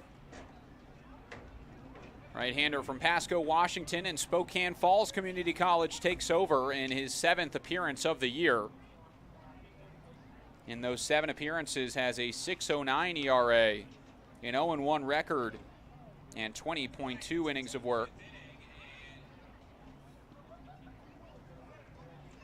His last outing was probably his best of the season against Port Angeles in a 4-3 ball game. Came in the 6th inning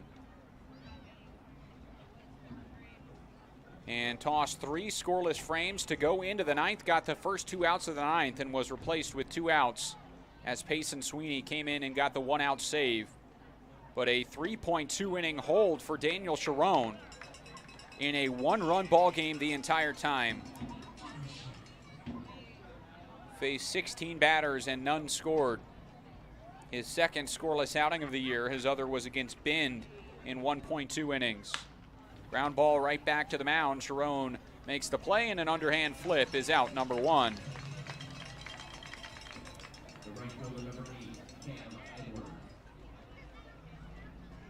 has had a starting role 3 times this year out of Spokane Falls, where he made 11 starts with the Sasquatch. 5-3 was his record in 62.2 innings, and sported a 2.59 ERA as he brings home an off speed which just misses high, and it's a 1-0 start.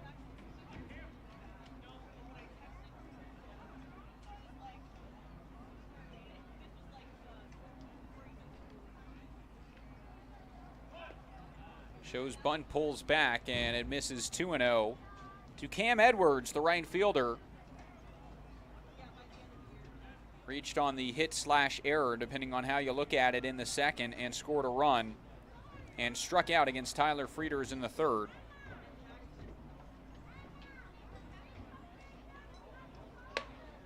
And 3 straight balls out of the hand of Sharon to the 9-hole hitter. Top of the order on deck in Damian Stone.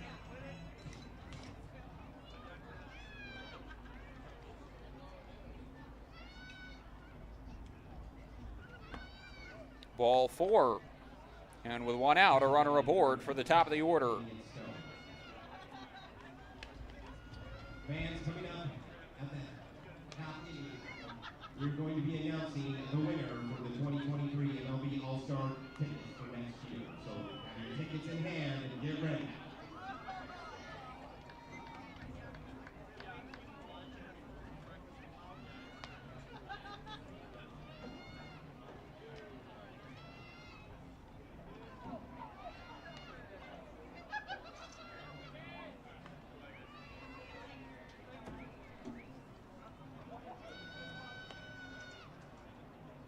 Pickoff move and a dive back in. Close play, but safe the call. As it brings up Damian Stone. Pippins have not turned a double play today.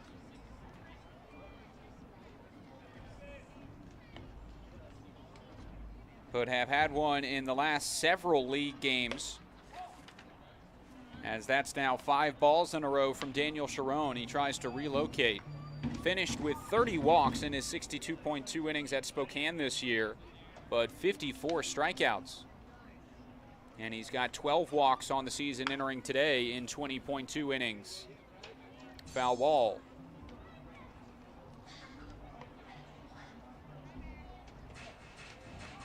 For Tyler Frieders, that's the first time he's gone less than 6 innings in an outing since June 22nd against the Bend Elks. Tossed 3.1 innings in that effort, allowing 4 earned runs on 7 hits and 4 walks. And then went on that unbelievable tear from July 5th to the 24th.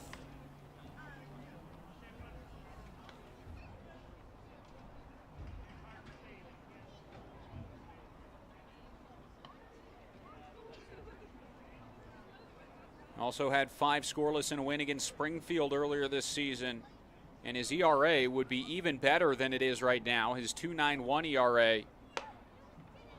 If it weren't for the tough start he had against Walla Walla in that 16-10 shootout victory, where he allowed 10 total runs, 9 of them earned on 11 hits in 4.2 innings.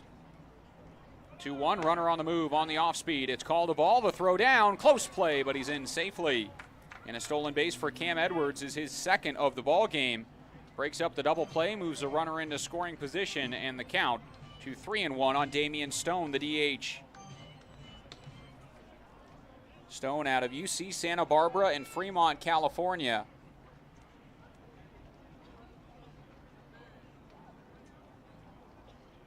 Attended 2 different high schools, Irvington and Washington High School. And he pops this one out of play, so the count full. Was first team Max Preps California All-State outfield. 2-time first team All-League.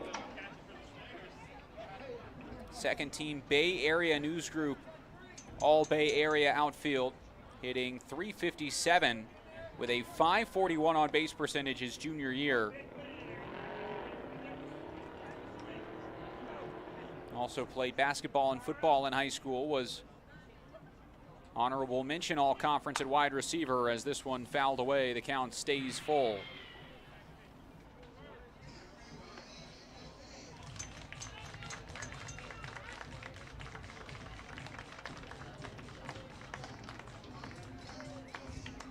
Played in 13 games at UC Santa Barbara, totaling 7 at-bats. Still looking for his first college hit, was 0 for 7, but did score 3 runs with the Gauchos. 3-2 from Daniel Sharon. Popped up.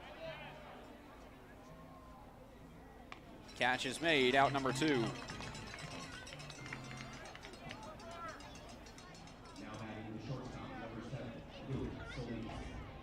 Sharon trying to work around the one-out walk. Will face the shortstop, Luke Solis, who was hit by a pitch in the first, stole second and scored a run, struck out in the second and singled and scored in inning number 4.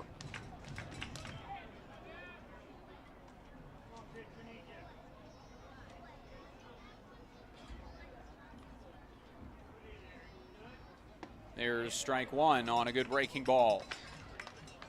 A lot of high-scoring matchups in league play today. Wenatchee and the Apple Sox against the Kamloops North Paws. They lead 12-10.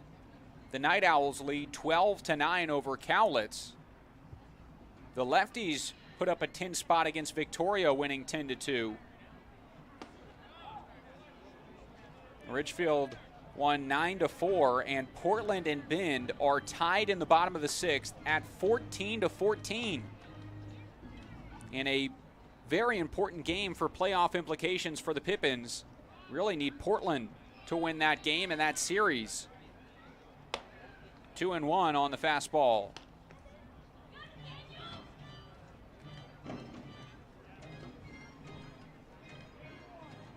.87 from Daniel Sharon. The highest he's hit so far is 88 miles an hour.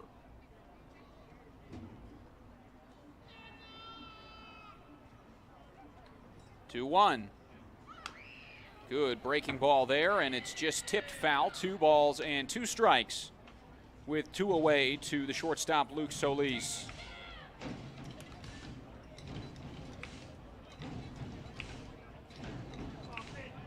On the season, Solis batting .311 entering today. 3 doubles, 2 home runs, and 14 RBIs. You'll see a 2-2 from Daniel Sharon. Foul ball.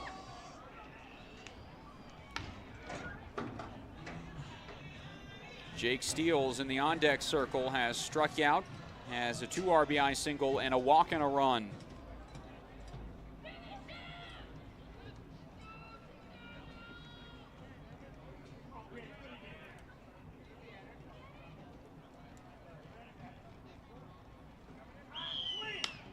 Pop up left side. Shane Simpson coming in.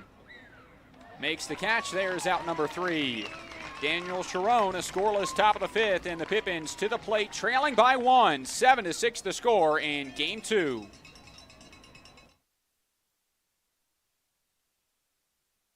The time is now to get started on your new career at Perry Tech. From AAS degrees in business technology and accounting and IT and communication systems to a fast 5-week professional truck driving program, acquire hands-on skills to help you reach your full potential. From financial aid to career services, the staff at Perry Tech are there to help you from start to finish. Take action today by calling Perry Tech 509-453-0374 or visit perrytech.edu. It's sky blue, barn red. Caught up in a country, the only way I wanna be. Somewhere where the road ends, out there where the creek bends, that's where you can find me. With them fields of gold and cotton rows that never end in the sky. That take it slow, easy road, man, that's life. Caught up in a country.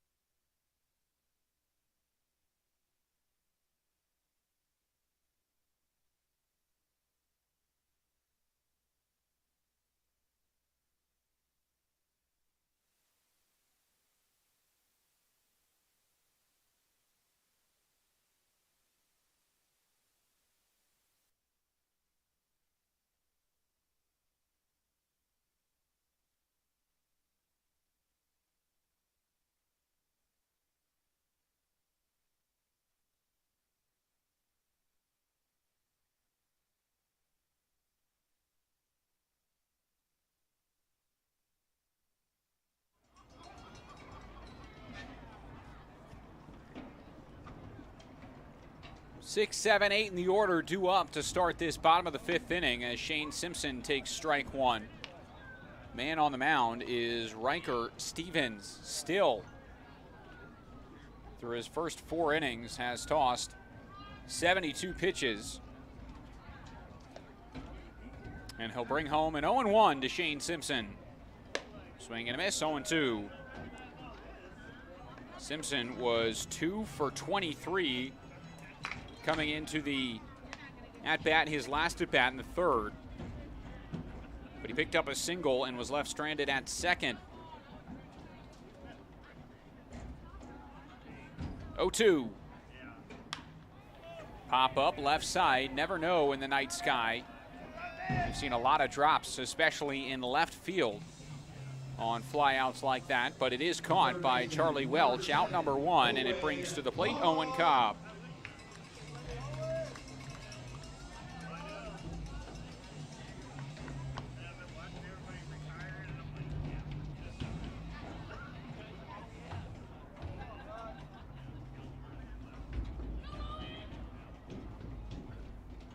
Pippins once again out-hitting Kelowna. They out-hit them in yesterday's matchup, but lost 3-1. They trail by 1 here in the bottom of inning number 5.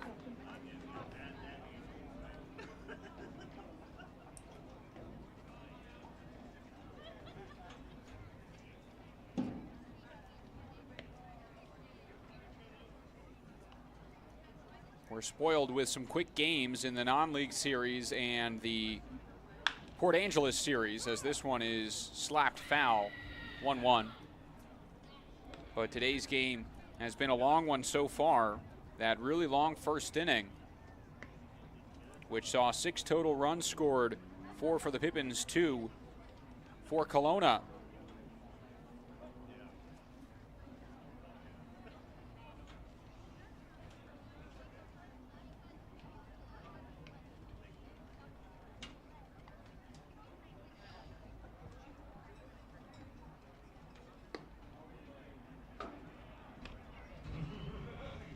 Three lead changes so far today, and it's 7-6 the score as the Pippins trail. Owen Cobb trying to reach base for the second time, had the RBI double in the first and grounded out to third his last at bat. He'll see a 2-1 and take strike 2. Infielder from Stanford University and Seattle, Washington.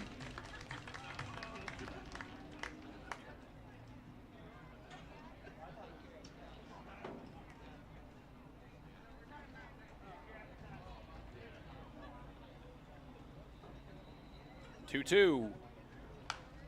Popped up again, out to the right side. Moving back is Olasso, and he makes the catch for out number 2. One thing that Kyle Crustangel talked about in the Pippins pregame interview, outside of predicting the home run from Jackson Reed today, was yesterday's lack of balls hit on the ground. He said there were too many pop-ups, too many flyouts, and the team didn't make Kelowna work for those outs.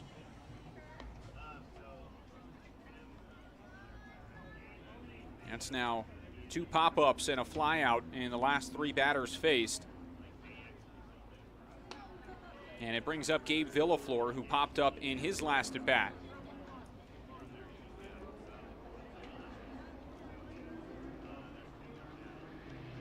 Ball and no strikes as Riker Stevens continues to work.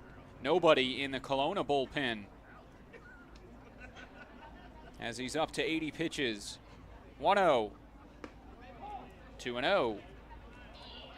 Spencer Marinko in the on-deck circle singled in his last at-bat and scored the last run of the ball game, which was scored on the RBI single from Connor Cobalis in the bottom of the 4th.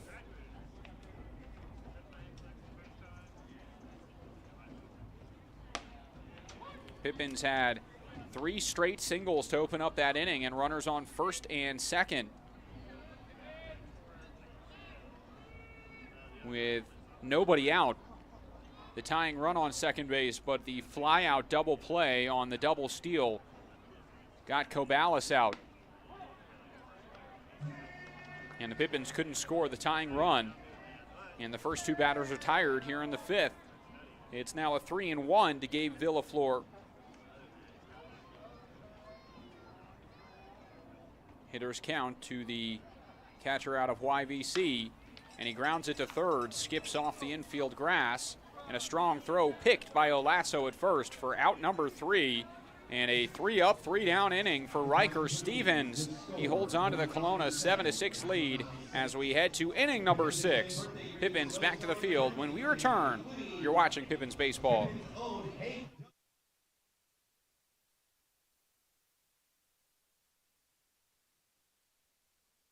Saving has never been easier at Bi-Mart. In-store or online, we're delivering more value than ever to our members. From direct mailed savings books, to digital savings guides, to everyone's favorite Lucky Number Tuesday. Plus, we're adding new ways to save with Bi-Mart's Buy It Online, Pick It Up in-store, new web-only items, and the ability to shop Cascade Farm and Outdoor and pick it up at your Bi-Mart store. More value, more products, more ways to save. Bi-Mart members save more time and money every day.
Kelowna back to the plate. They lead 7-6 in this ball game.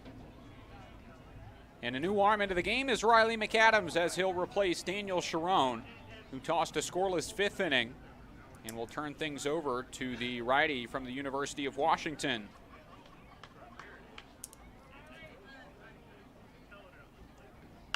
First pitch, weak hit, ground ball. Owen Cobb at third. Throw, not in time.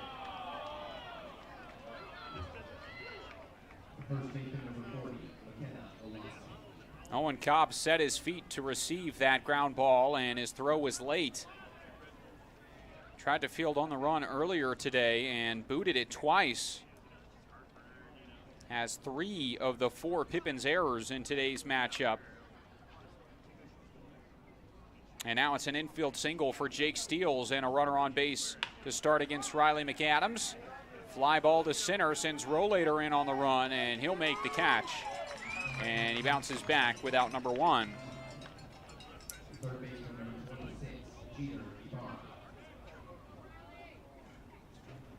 Two pitches, an infield single and a flyout from Riley McAdams, who has been one of the best relievers for the Pippins this year. This is his 10th outing, 11.2 total innings, and a 2.31 ERA for Riley McAdams as he misses inside. 11 strikeouts to 4 walks.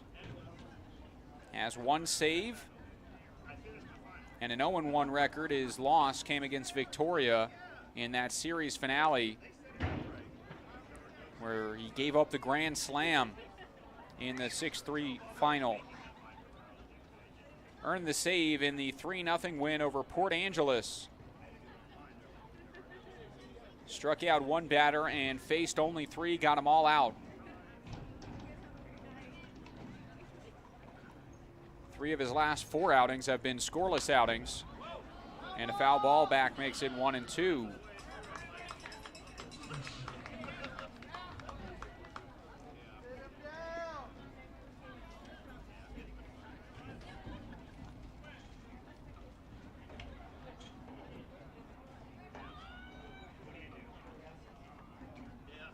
Runner on the move. Inside, Villaflor bobbles, and no throw for the catcher.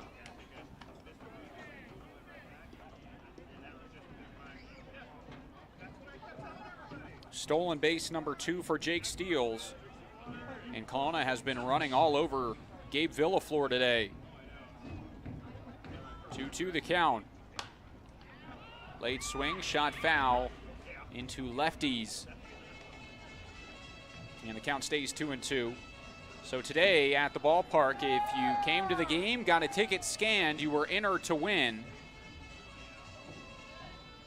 2 tickets to next year's MLB All-Star Game in Seattle at T-Mobile Park. As a 2-2 home is skied out towards center field. Rollator underneath. Make the catch, runner tags. Here we go. Throw into third base on the line. Tag, not in time. Couldn't have placed it any better from Luke Rollator, but Elijah Bester calls him safe and 2 away.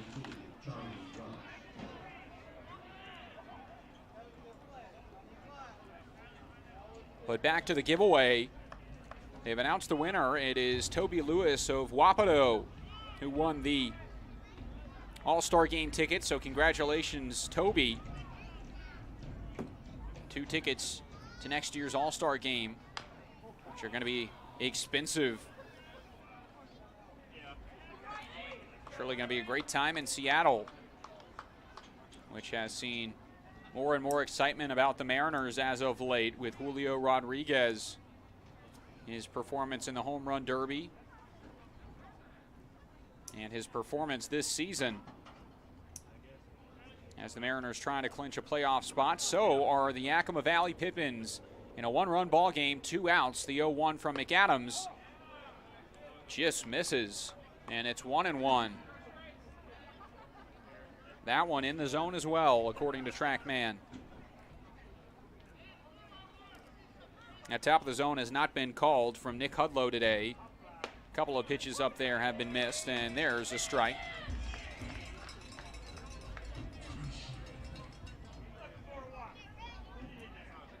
One, 2.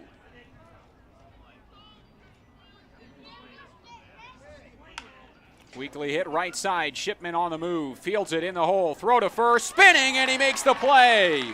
Out number 3. What a play from Spencer Shipman, and he saves a run, keeps it a 1-run ball game, and sends us to the bottom of the 6th. Best defense we've seen all day from the Pippins. Spencer Shipman, well done. 7-6 the score. Bottom of the 6th up next.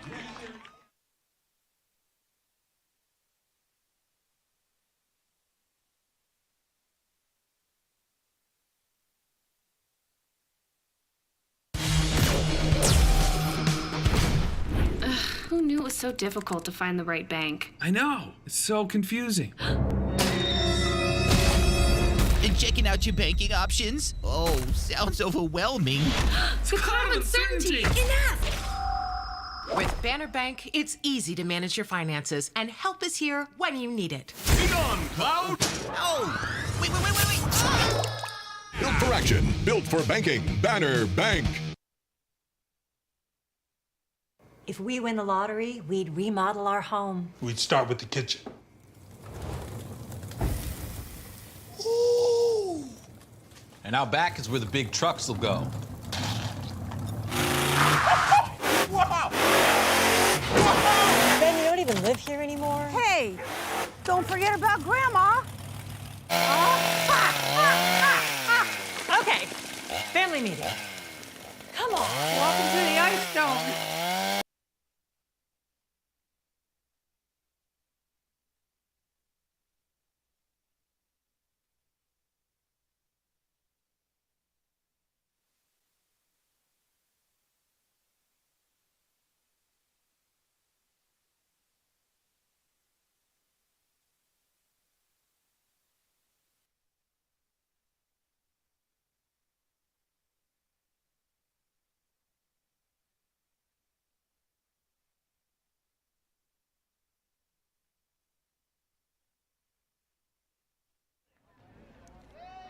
Bottom of inning number 6.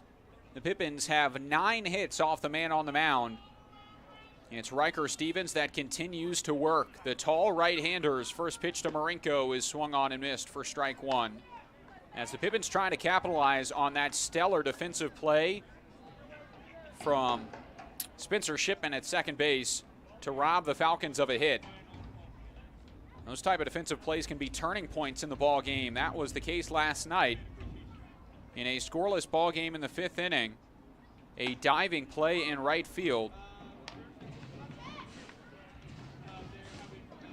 robbed a hit from Connor Cobalis, and it would have been the opening run of the game. Henry Gargas was set to score from second, and instead into the inning, Kelowna scored their 3 runs in the next half inning and would win 3-1.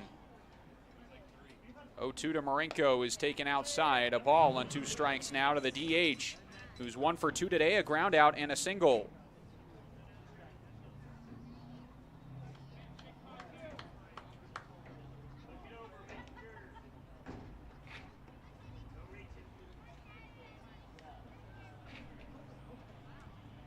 One, two. Good fastball outside, chased, and Marinko down on strikes for the first time today. That is only the 2nd strikeout for Riker Stevens today, but he has now retired 5 batters in the row after a 2-out walk. And he brings up Luke Rollator with 1 out and nobody on.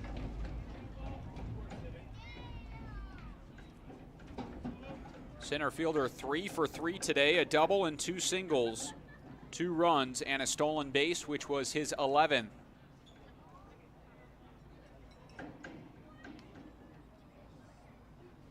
And now he pulls this one out towards right field. It is foul. 86 off the bat, but just hooked foul into the visitors' bullpen. 0-1.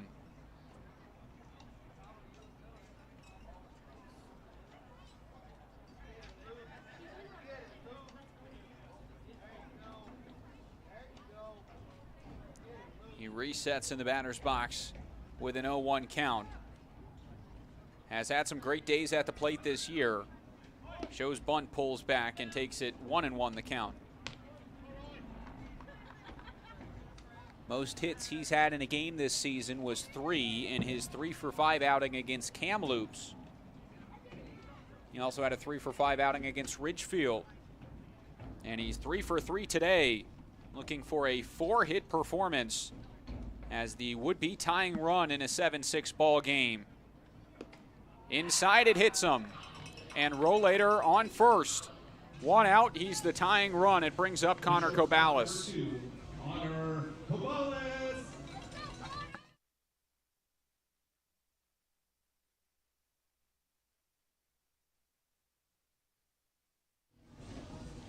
Still nobody in the bullpen for the Falcons. So they're going to ride Stevens until the wheels fall off. He's at 91 pitches right now.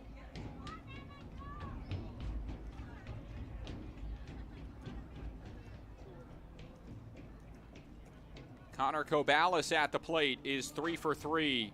RBI single in his last at-bat, brought home the last run, which was in the bottom of the 4th, and cut it to a 7-6 game.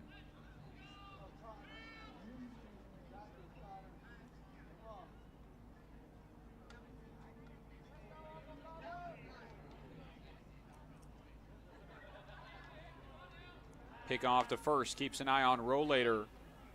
He's got a stolen base today, and his speed can certainly make an impact in situations like this.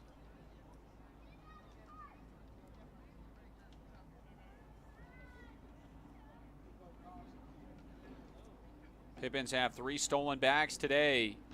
Strike 1 to Connor Cobalis.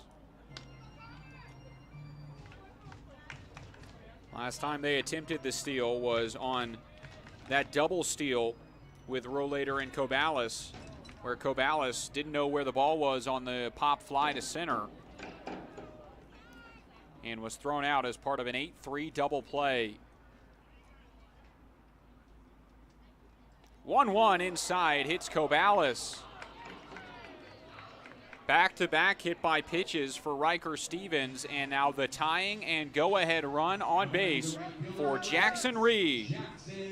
Reed.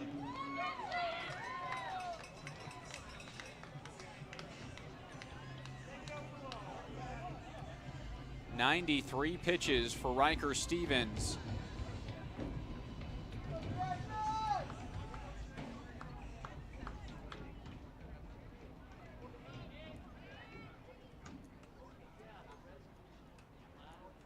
Rollator and Cobalis have each reached 4 times today, and each are 3 for 3.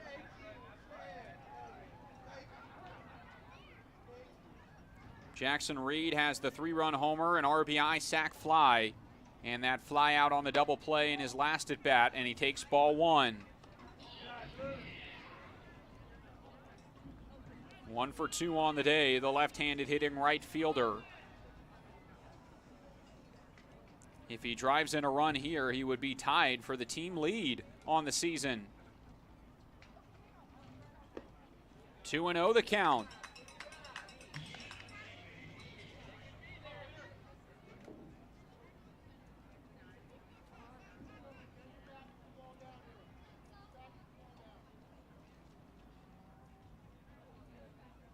Big pitch coming from Riker Stevens. 1 out, 2 on, and a 2-0 count to Jackson Reed. Runner on the move. Throw to third. Safe at third base. Rollator picks up another stolen bag in a straight steal of third. The tying run 90 feet from the plate. Cobalis stays put at first.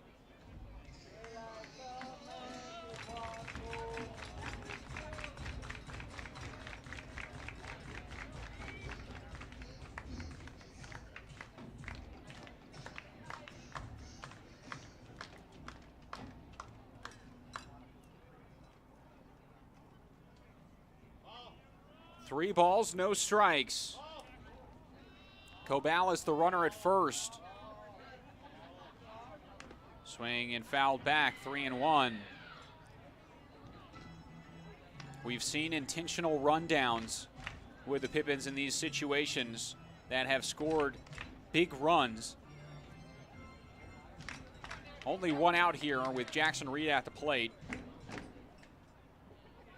In a 3-1 count, doubt it would be on, but if it gets to a 2-out situation, definitely something that could be in play. 3-1 is popped up out towards shallow center field. Back is the shortstop, makes the catch on the back pedal, and the throw is deflected and away. No tag from either party. And 2 away. Now batting the first baseman, number 40, Jackson Sorensen.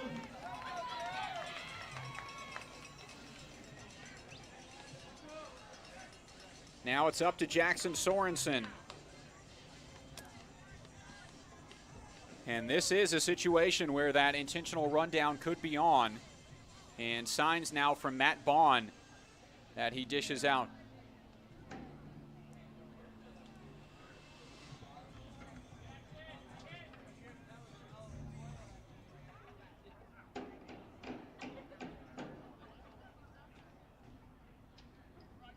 Bottom of the 6th inning, 1-run ball game. First pitch, ball 1 to Jackson Sorensen.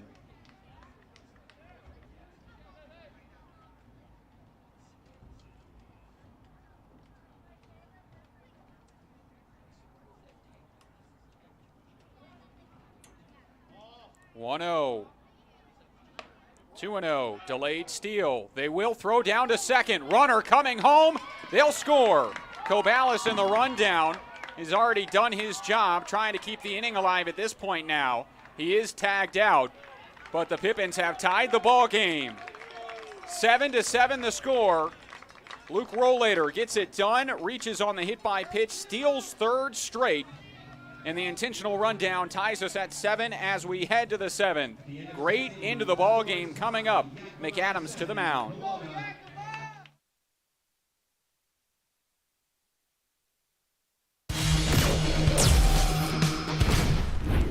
Who knew it was so difficult to find the right bank? I know. It's so confusing. checking out your banking options? Oh, sounds overwhelming. The cloud of uncertainty. Enough! With Banner Bank, it's easy to manage your finances, and help is here when you need it. Be gone, Cloud! Oh, wait. Ah! Built for action, built for banking. Banner Bank. If we win the lottery, we'd remodel our home. We'd start with the kitchen.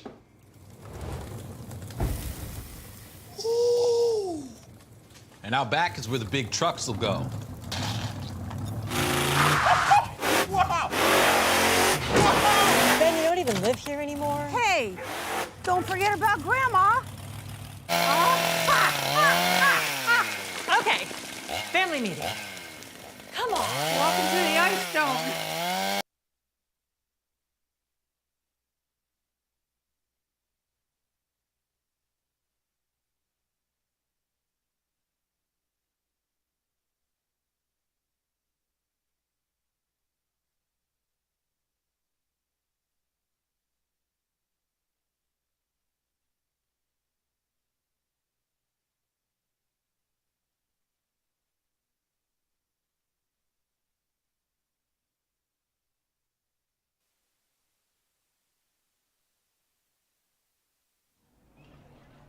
One 1-0, the top of the seventh starts as Riley McAdams continues to work.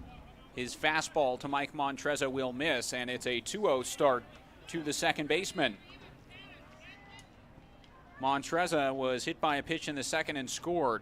Flew out to right and grounded out to second, and now he pulls this one down the line, and Shane Simpson was way off the line. Runner on the move to second, and it will be a double. He was playing the right-handed bat to push to the opposite field. And now he'll head to third, trying to catch the Pippins napping, and will be thrown out. So from a start of the inning disaster to a gift to the Pippins, Mike Montreza is out at third. And there's out number one.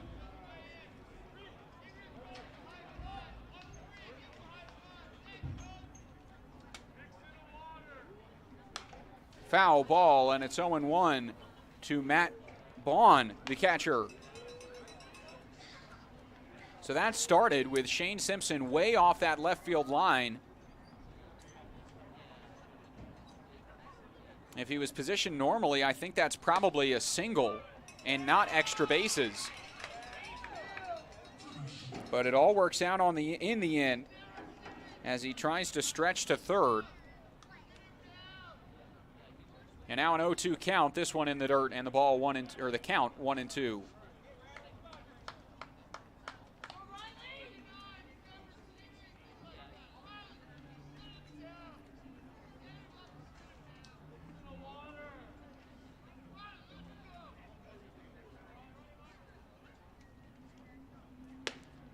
Good pitch there, just missed. 2-2. Matt Bond, 0 for 2 today, 2 groundouts and a walk. Fastball high, and the count is full, 3-2. So watching it back, Montreza tried to take third, and McAdams had his back turned, slowly walking back to the mound. But good on the Pippins defense for alerting him, and Cobb was ready, awaiting the throw at third base. 3-2 popped up right side, out of play. Into the seats.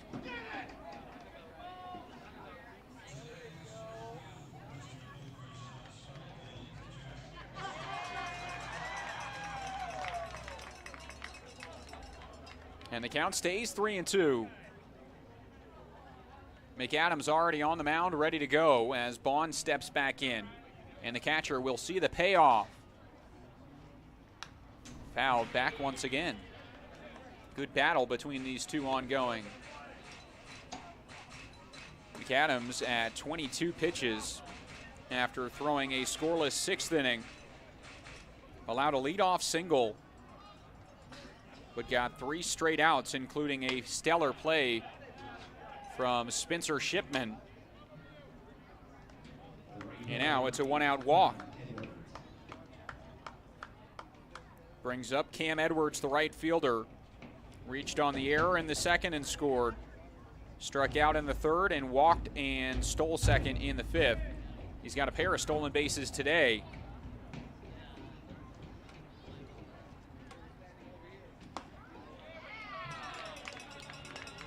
Six total stolen bases for Kelowna in today's game, as the first pitch is in for strike one on the 91-mile-an-hour fastball.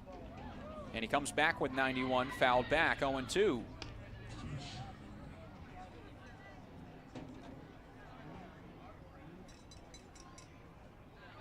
McAdams has hit 93 two times so far tonight.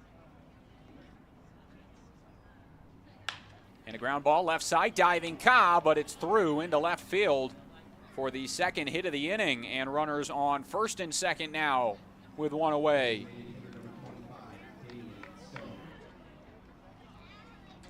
To the top of the order we go. It's Damian Stone.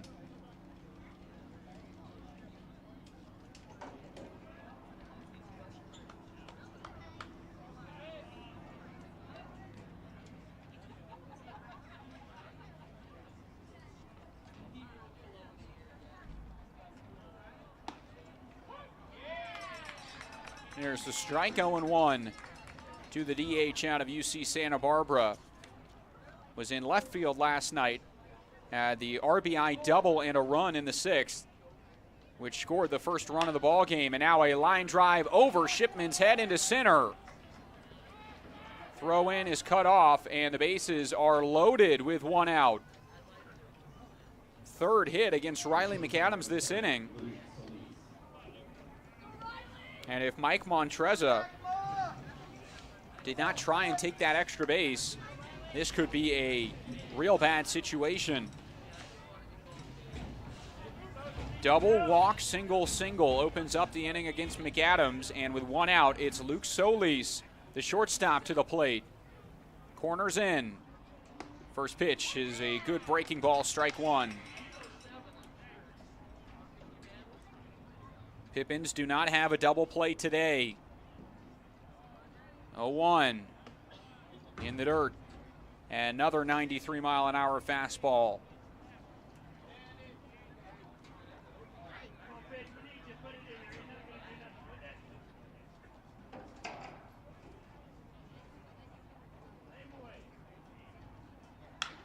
This one is rocketed out to left field. It will be deep enough to score the run as it's caught.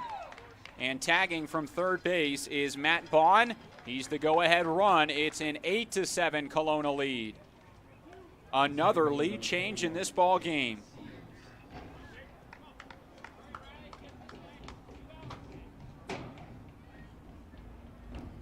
.91-mile-an-hour fastball in and 91 off the bat out to drive home the go-ahead run.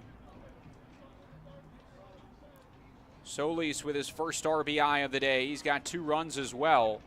And there's strike one on the changeup to Jake Steels.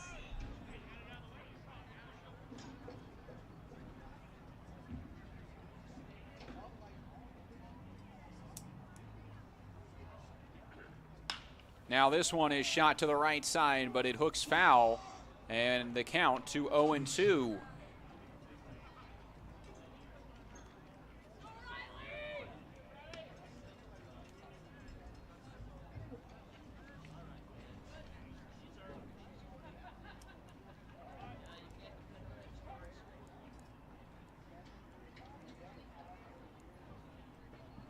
.02.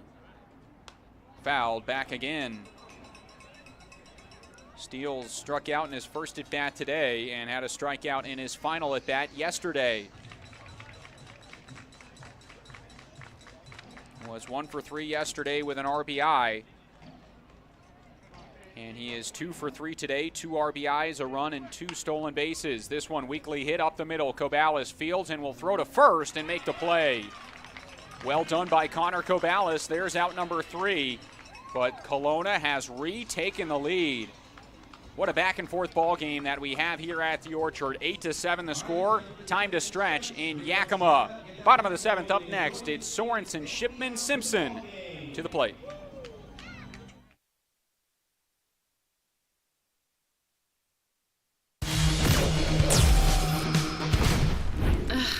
was so difficult to find the right bank? I know. It's so confusing. And checking out your banking options? Oh, sounds overwhelming. Become uncertainty. Enough! With Banner Bank, it's easy to manage your finances, and help is here when you need it. Be gone, Cloud! Oh, wait. Ah! Built for action, built for banking. Banner Bank. If we win the lottery, we'd remodel our home. We'd start with the kitchen.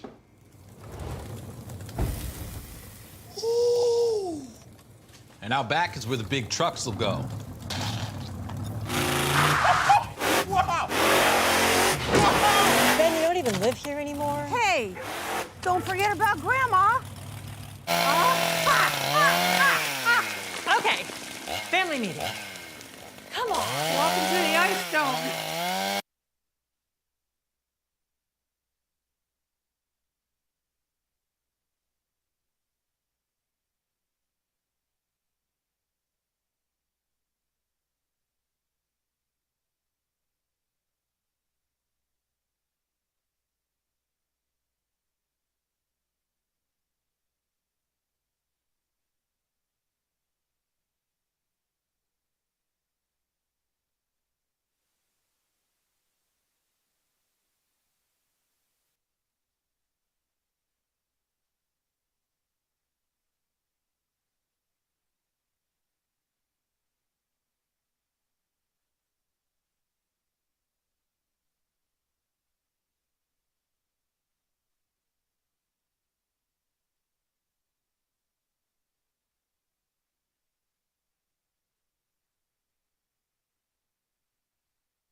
Well, I was curious as to why Riker Stevens was into the 6th inning with no arms warming up in the bullpen, and I guess we have our answer. Cam Edwards is into the game from his outfield role. Only a hitter at Bossier Parish. And from his warm-ups, doesn't look like he's throwing too hard. He doesn't look like a pitcher. He has one outing this year. He threw 3 innings against Bellingham, allowing 2 earned, 3 hits, 2 walks, and a strikeout. And he earned the win in that 11-6 victory. And he's on to pitch here in a big spot. It's a 1-run ball game in a big game for both teams, trying to find a playoff spot. And Cam Edwards' first pitch home is 76 miles an hour. And it's 1-0 as it misses off the plate to Sorensen. 2-0. So Kelowna, I guess, is just out of pitching.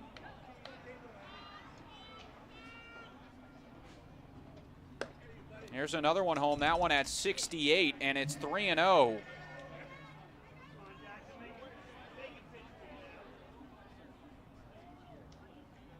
Taking all the way, there's a strike, 3-1 the count.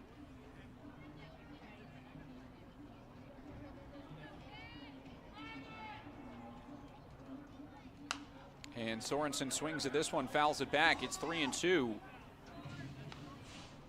We've seen some two-way guys come in and pitch. A lot of guys that don't pitch in college but did in high school may make appearances in the West Coast League this season. We've seen that a couple of times. Owen McWilliam was that way. Doesn't pitch at University of the Pacific, but saw a couple of outings with the Pippins.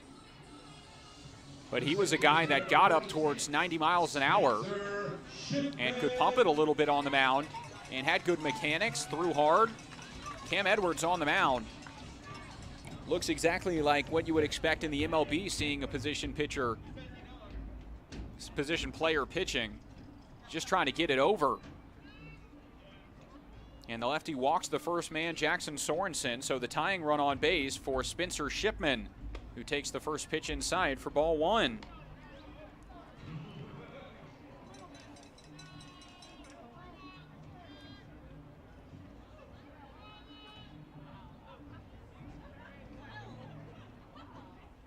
Swing and a miss as Shipman way out in front of that 75-mile-an-hour fastball. At the same time, from a hitter's perspective, you have to completely switch things up at the plate.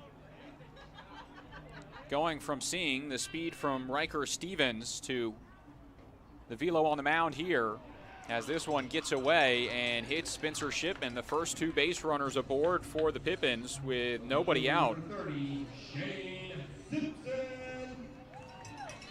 And it's getting to that point in the season where everybody gets low on pitching because colleges send guys to the West Coast League, a lot of them on pitch limits, so they can only go so many starts or so many innings before they are shut down for the summer and head back to school. The Pippins have had a number of guys wrap up their seasons. And especially on a cross-country trip, the Pippins were short-staffed in the middle of the season on some of their trips to Canada. So I'm sure that's the case for Kelowna. Nobody in their bullpen.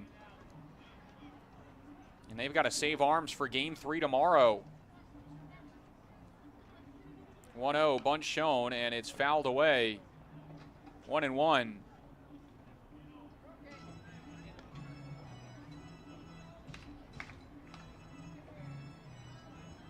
At the same time, from a Pippins perspective, I don't know why the bunt is on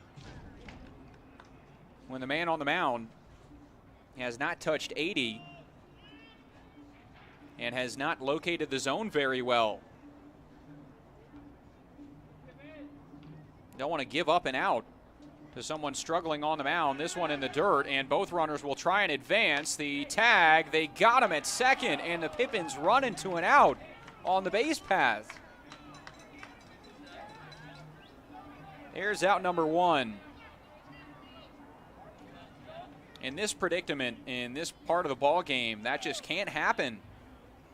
Pitch in the dirt, it was a great throw from Matt Bond, but to give up an out on the base paths for a pitcher that has walked the first guy and hit the next and has only seen one appearance this year. Just misses on the 2-1, and now it's 3-1.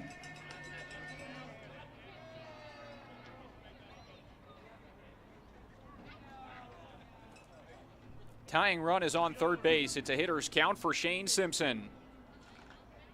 There's ball 4. And instead of the bases loaded and nobody out, there is one out and runners on the corners. And Nick Hudlow frustrated with the chirping from the Kelowna dugout.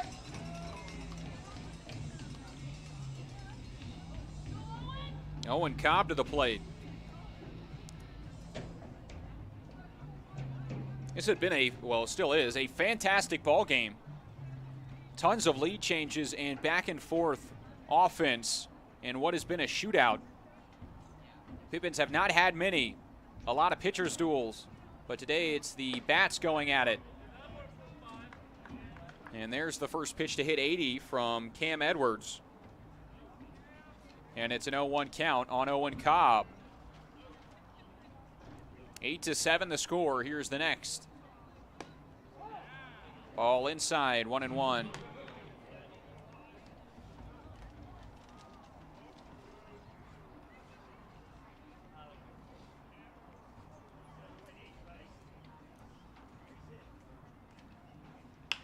Now this one is shot towards center field, charging in. The catch is dropped in center. Pippins will tie the game. The throw to second, not in time. Simpson up safely. And an error in center field, the first error from Kelowna, will tie this game at 8.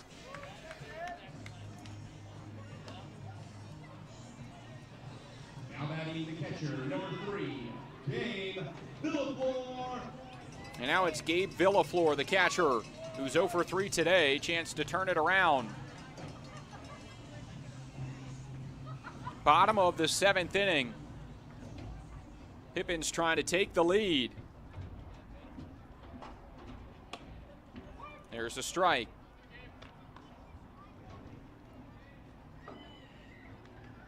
Their last lead was 4-2. Or excuse me, yeah, 5-2. No, because the 3 runs scored in the top of the second. That's right. So it was 4-2, their last lead. And then Kelowna took a 5-4 lead. The Pippins tied it in the second. Kelowna retook the lead 7-5. The Pippins chipped away with 1 run in the 6th, or in the 4th rather.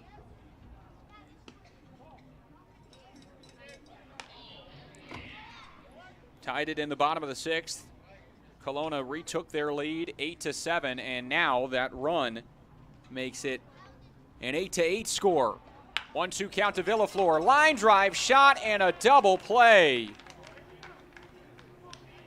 2 outs on the base paths that inning, and the Pippins exit the 7th.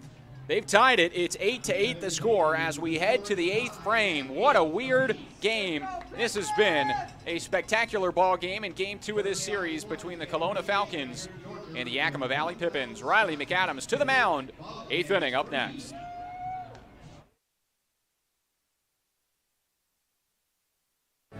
Be an energy efficiency hero. Install high-efficiency natural gas equipment, and you can be just like Cascade's most energy-efficient player of the game. Match his ERA of $710. Put some runs on the board by upgrading your furnace, improving your home's insulation, and switching to a condensing tankless water heater. Cascade's bench is deep with both residential and commercial incentives. Check them out at our website or give us a call and be an energy efficiency player of the game.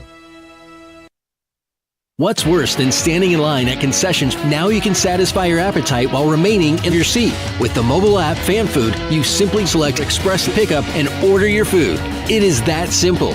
You deserve a VIP experience. Download Fan Food today.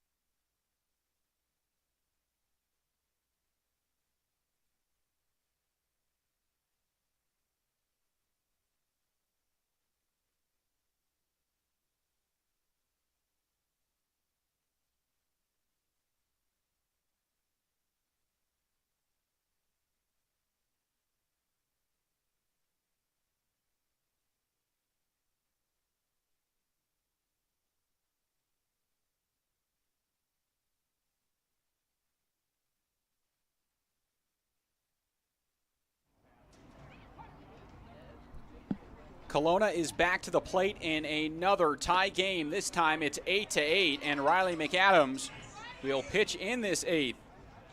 Makana Olaso to lead things off. He's 0 for 4 with 2 strikeouts today, and he starts behind 0-1, make that 0-2. On deck is Jeter Ibarra. He has been great today. Reached on an error, doubled, and had the 2 RBI single. Good fastball, but just out. 1-2.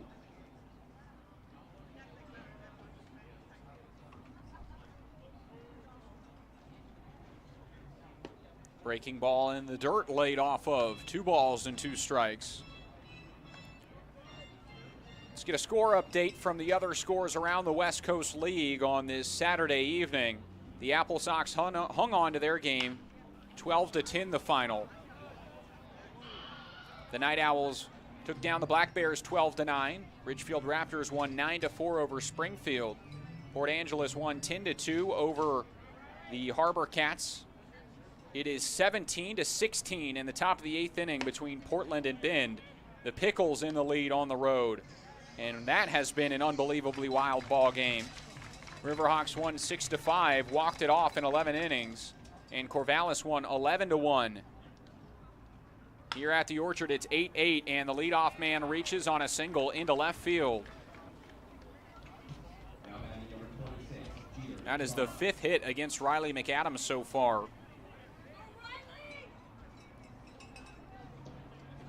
And it brings up Jeter Ibarra, who flew out to center field in his last at-bat and only at-bat against Riley McAdams.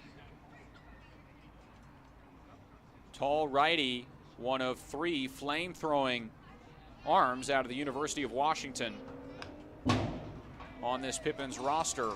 Him, Payson Sweeney, who pitched yesterday and went 3 scoreless innings.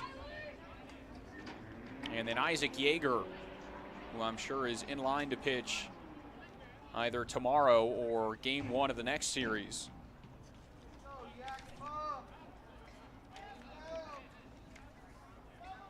Oh, 1 pickoff. And it's hung on to by Sorensen. Runner back in. Time called. And some pine tar for the man at the plate, Ibarra. Out of Ohlone Junior College. Played in 51 games this year with the Renegades. A .444 batting average and .494 on base. 24 doubles, 4 home runs in 51 games. As this one gets away from Gabe Villaflor. Wild pitch. 1-1 the count, and it breaks up the double play. Go ahead run to second base.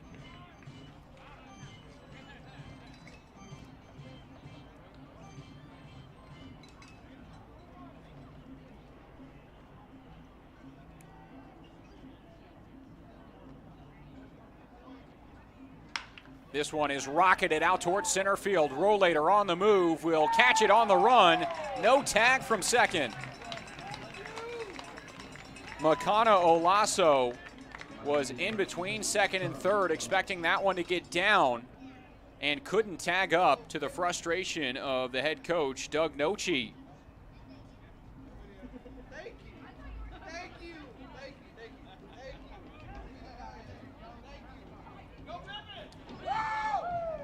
That ball was smoked 95 off the bat from Ibarra. Good hustle from Rollator.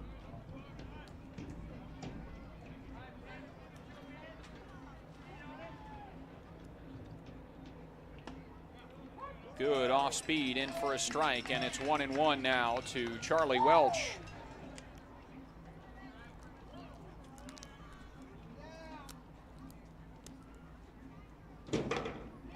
Oh, wow, good pitch there.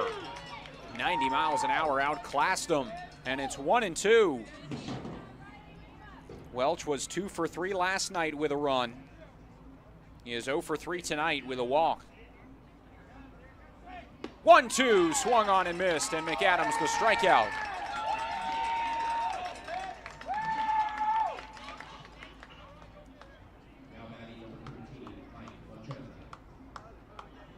That is the first strikeout for Riley McAdams in his outing. And 2 away. Runner on second base is the would-be go-ahead run, and it's Mike Montreza at the plate. Doubled in his last at-bat. Takes ball 1. Was hit by a pitch and scored in the second inning. Flew out to right, grounded out to Shipman at second, and then had that double to lead off the 7th and tried to stretch it to third base, and was thrown out as the count to 1-1. The Pippins will send their 9-1-2 to the plate, who have 7 of their hits tonight.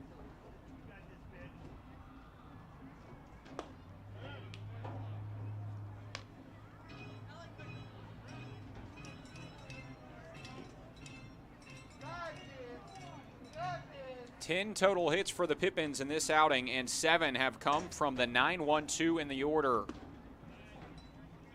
Here's ball 3, and it's a hitter's 3-1 count now to Montreza. Batted in the 6th spot last night, was 0 for 3 with a walk and was caught stealing, and bats in the 7 hole tonight. There's a strike, and it's full 3-2.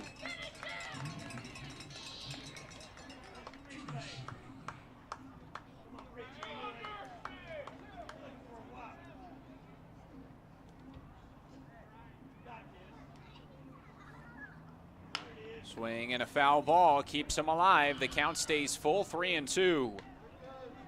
This is a big battle for Riley McAdams, trying to keep things tied as we head to the bottom of the 8th up next. But McAdams 1 pitch away from getting there. 3-2 the count. The righty comes home. Ground ball to third. Owen Cobb fields the throw in time. Riley McAdams works around the leadoff single, gets 3 batters in a row, and sends us to the bottom of the 8th. 9-1-2 in the order, due up for the Pippins in a tie ball game with big playoff implications.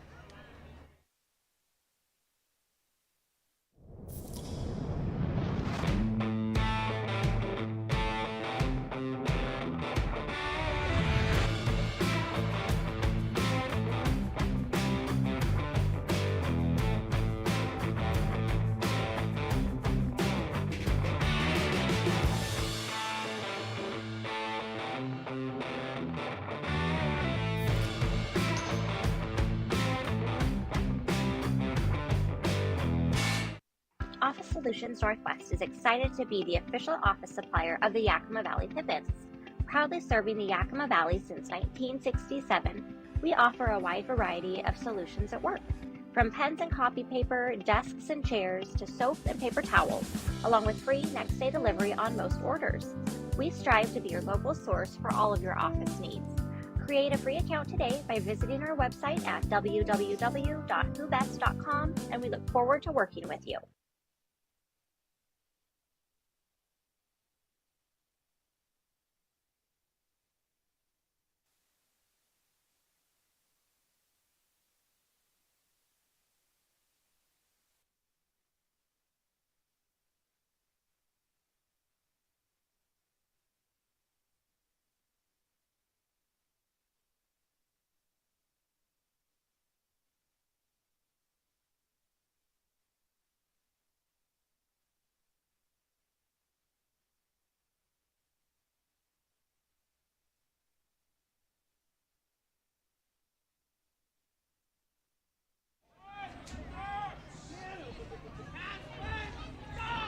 Spencer Marinko leads off the bottom of the 8th inning as Cam Edwards remains on the mound.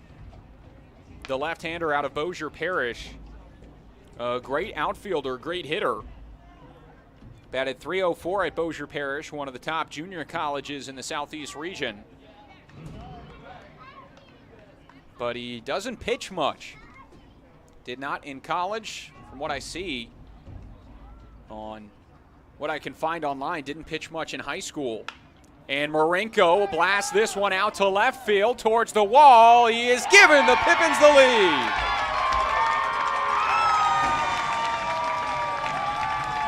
First pitch of the bottom of the 8th. Marinko blasts it over the left field wall, and it's 9-8 Pippins.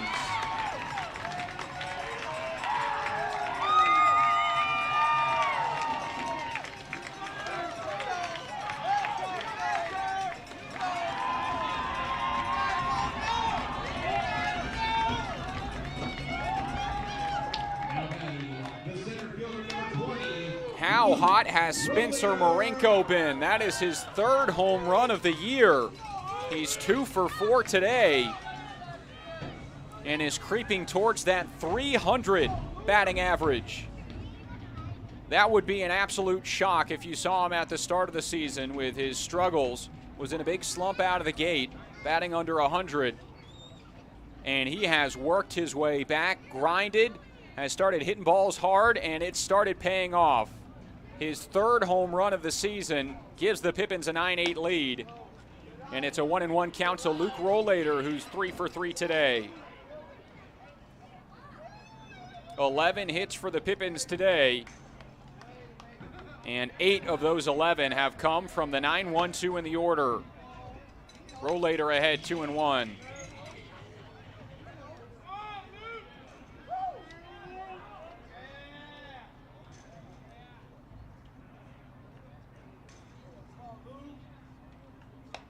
Three balls and a strike.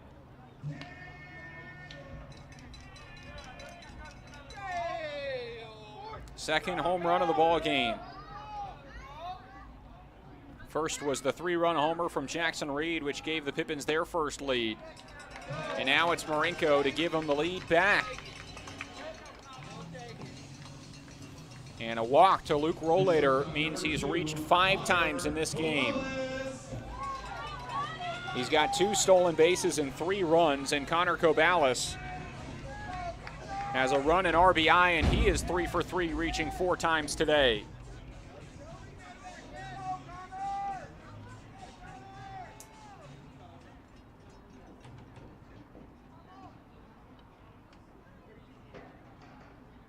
Cobalis takes strike 1.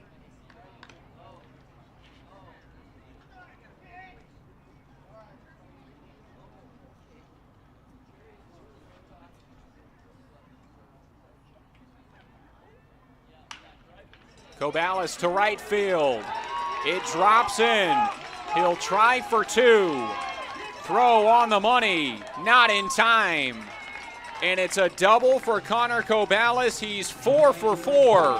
And the Pippins with 2 in scoring position.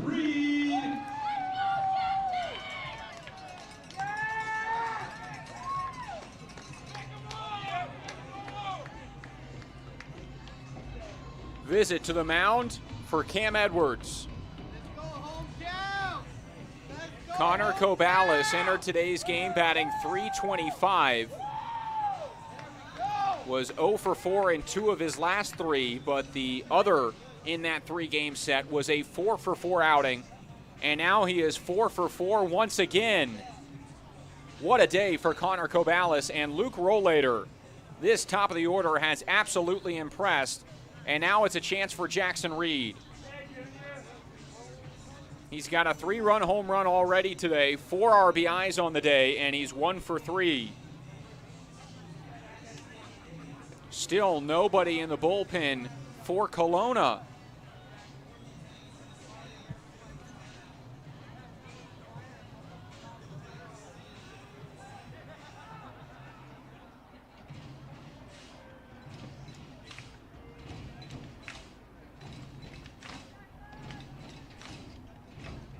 The lineup submitted today by the Falcons had 5 players on the bench. 5 total substitutes. Cam Edwards was one, Nico Button another, who's a catcher. Dylan Berry, who threw 3 innings last night. Trent Merrill, who was last night's starter. And the fans starting to get into it as a swing and a miss makes the count 0-2.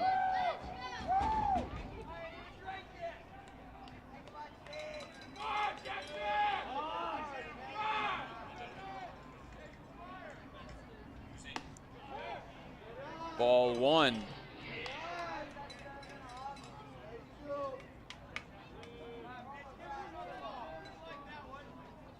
Nick Hudlow has had enough from the Kelowna dugout and issues a warning, it looks like.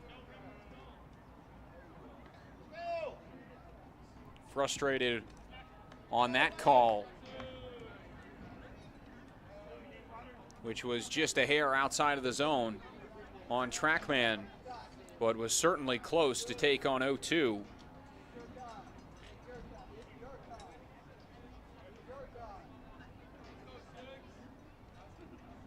Jackson Reed behind in the count.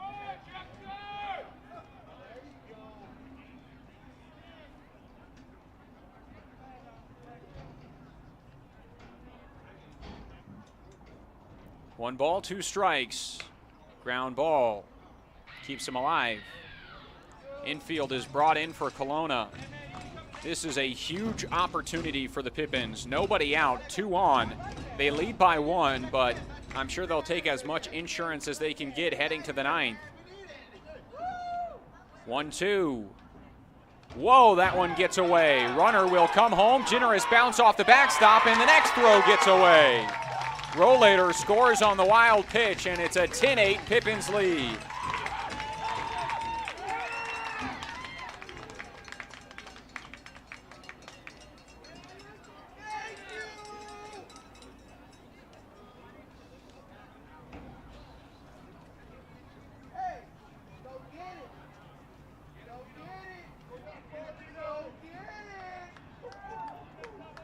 Two the count on Jackson Reed with nobody out in this bottom of the 8th.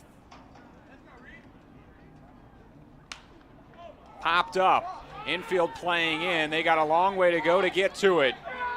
Drops in. Run will score.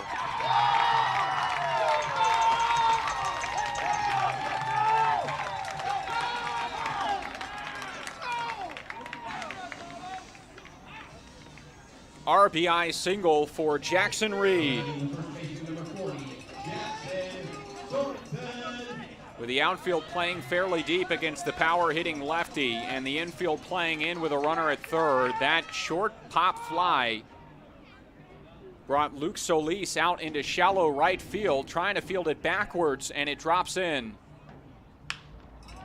Now it's Sorensen that lines this one to center. It's caught on the run and is the first out.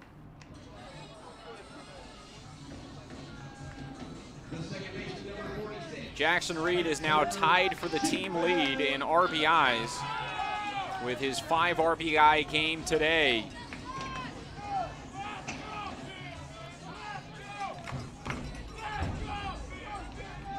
It brings up Spencer Shipman.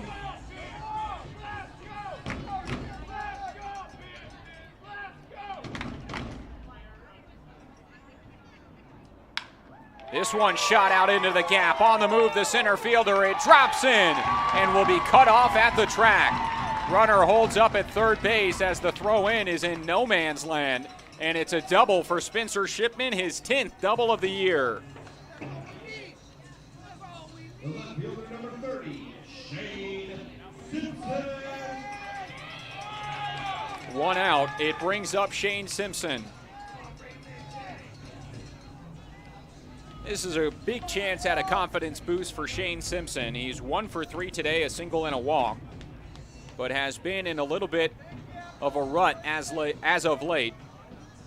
Only has 1 extra base hit on the year. 1 out, 2 in scoring position. And a pitcher, Cam Edwards, who is struggling on the mound. Ball 1. Mental game is such a big aspect in baseball.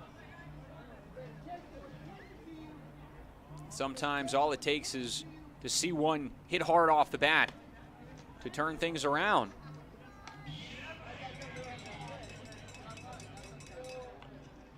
It's an 11-8 Pippins lead as they've scored 3 in this bottom of the 8th.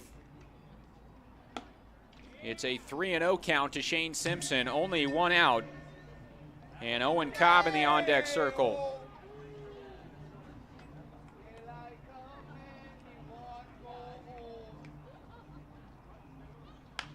Swing and a pop-up left side, could be trouble. Welch on the move.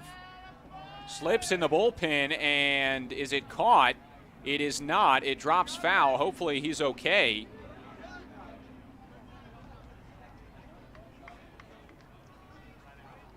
All right, fans, with scoreboard issue, the score is currently Yakima Valley Pippins 11, Kelowna 8. It drops in, and another life for Shane Simpson. 3-1 the count.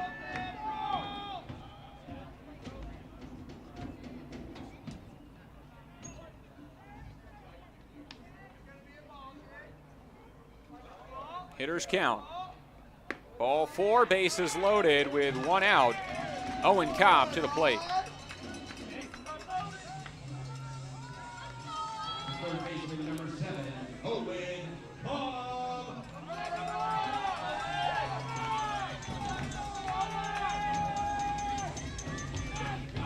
Nico Button, the catcher, is warming up in the bullpen.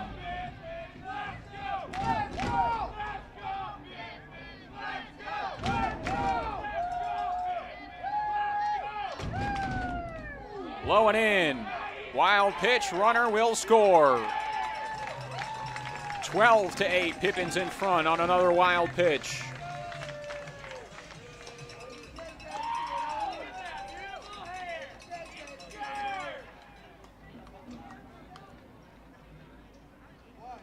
Fourth run of the inning.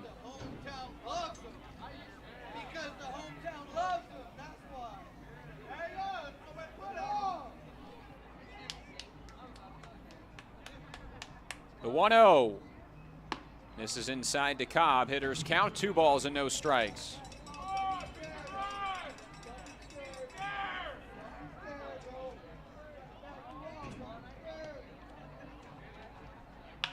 Cobb turns around this one out towards left field, but the catch is made for out number 2. It's a sac fly.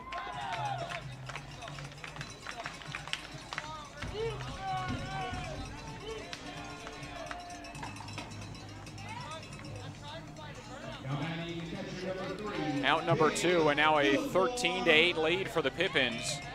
Another interesting aspect, the cutoff man was Jake Steele, who ran all the way in from center to cut off that ball. Wonder if Luke Solis' arm is all right at shortstop. In the dirt, 1-0.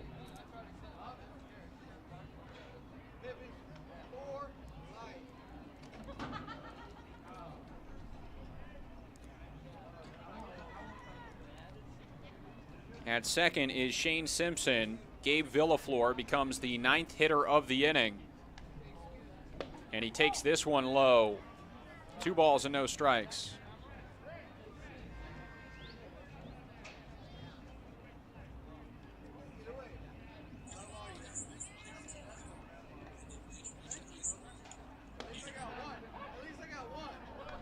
There's a strike. Villaflor today is 0 for 4. Has 2 lineouts, including the lineout double play in the 7th, which was the final 2 outs of that inning. Tips this one back and falls behind 2-2.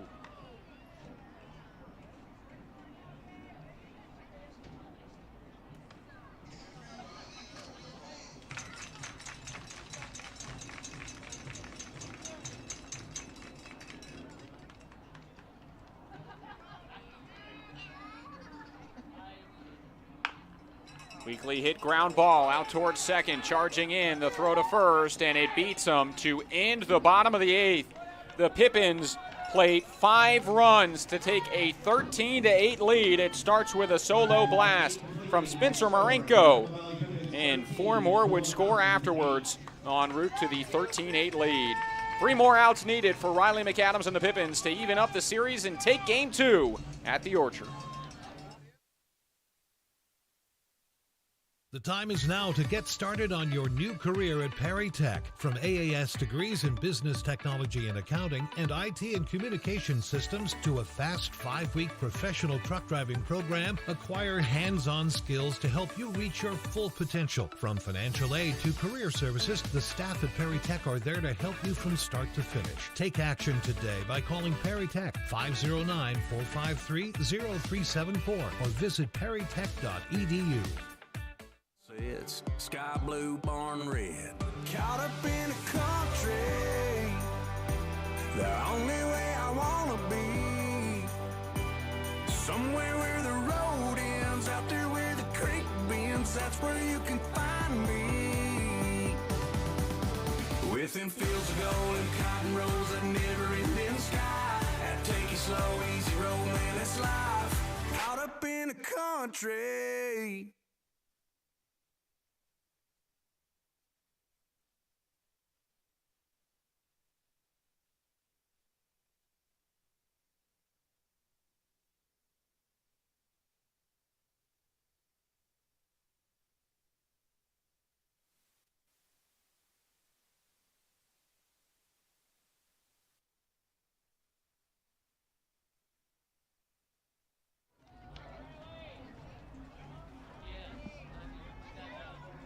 Top of inning number 9, the Pippins need 3 more outs to close this one out.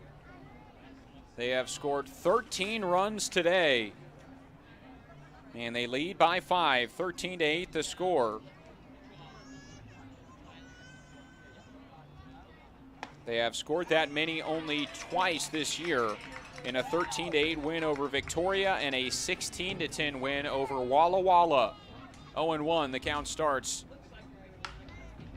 And a foul ball makes it 0-2 on Matt Bond, the catcher, against Riley McAdams. McAdams has allowed only 1 run in his 3 innings of work so far. 0-2 in the dirt, a ball and 2 strikes.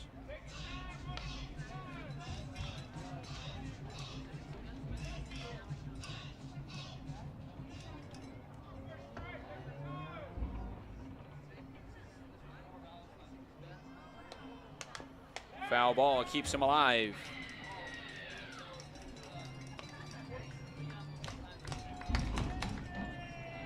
Tyler Frieder started this game pitching 4 innings, allowing 7 runs, only 4 of them earned, 3 walks and 5 strikeouts. Daniel Sharon tossed a scoreless frame, and then Riley McAdams has gone the next 3, and he misses inside as the count to 2-2. On the other side, it was Riker Stevens that did the first 6 innings of work, allowing 7 earned runs for Kelowna, and Cam Edwards the final 2 as a swing and a miss, as a strikeout. Second strikeout for Riley McAdams as he hits 89 on the gun, and it's out number 1.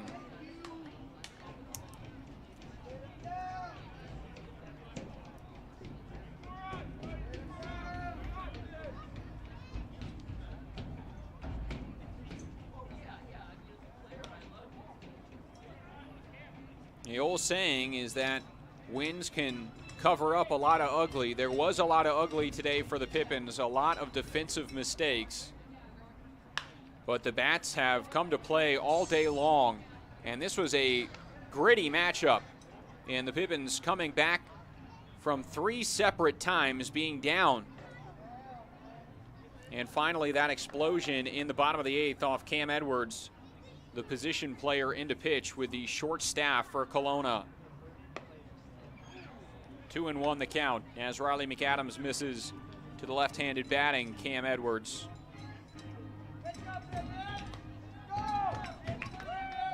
He has reached 3 times today, a single, a walk, and an error, and takes this one inside, 3-1.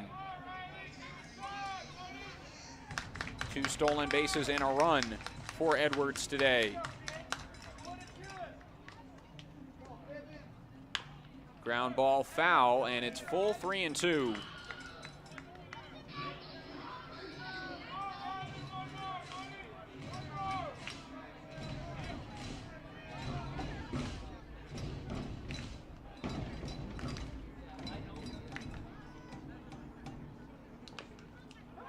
Defensive swing just gets a piece, and Edwards stays alive as the count stays full.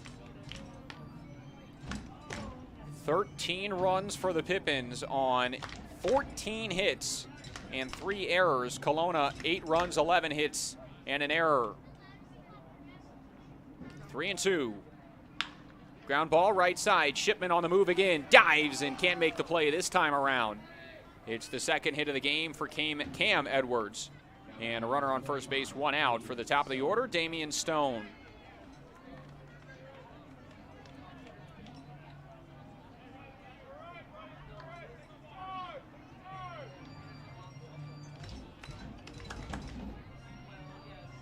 Stone is 2 for 5 today, 2 singles, reaching on an error, grounding out and popping up. Pitch in the dirt.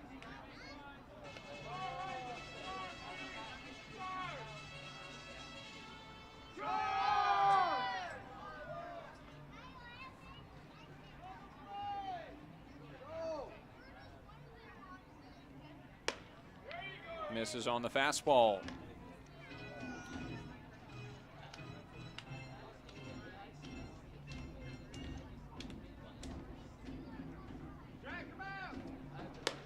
'70th pitch from Riley McAdams is high for a 3-0 count. He has not been a guy that has thrown a high amount of pitches this year. Has been used primarily in relief, 11.2 innings of work all summer long. But pitch count up there today as a pop-up is out towards shallow left, and Owen Cobb makes the catch for out number 2.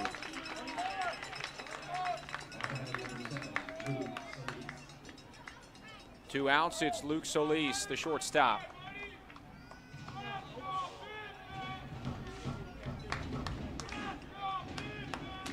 The most innings pitched for McAdams this year was his 3 innings in his first outing of the season.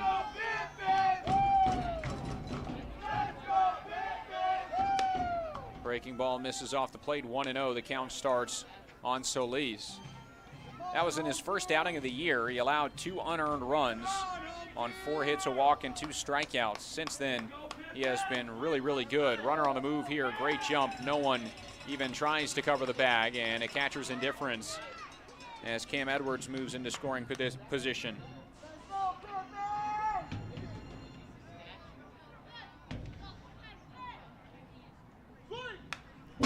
Seven of the 9 outings for Riley McAdams this summer have been scoreless.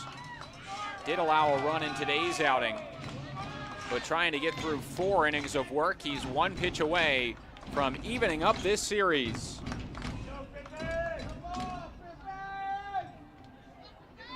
One and 2. Fouled back.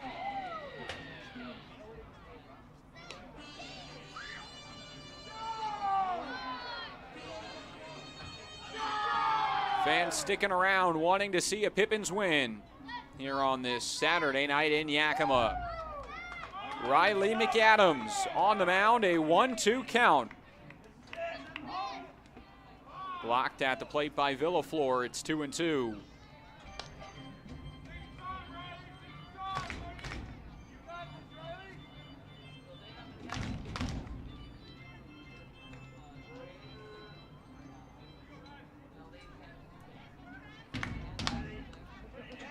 2-2.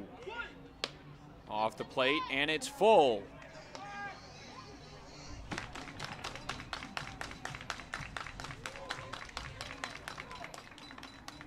Top of the 9th inning, it's a 5-run lead.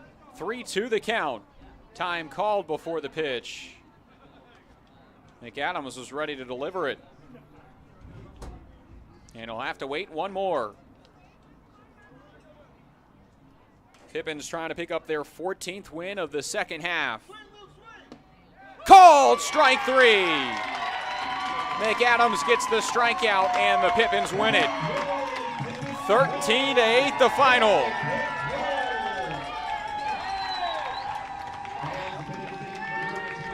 Pippins win this one, fighting back from playing from behind 3 separate times in this ball game. Exploded with 5 runs in the bottom of the 8th, highlighted by the solo home run from Spencer Marinko to break the 8-8 tie. He made it 9-8. The Pippins would score 4 more and win this one by 5 to even up the series, and they look to take another series in the finale tomorrow. What a matchup. Big win for the Pippins. They needed that big time. The Bend Elks currently trailing the Portland Pickles, and if they lose their matchup, then that means the Pippins would get 1 game closer to getting into a playoff spot. Down to the stretch here. Only 7 games remain for the Pippins. Finale tomorrow. They look to take the series over Kelowna. Thanks everybody for tuning in and for sticking around this one. I'm Zach McKinstry, your broadcaster, and the Pippins win this game 13-8 at home at the Orchard.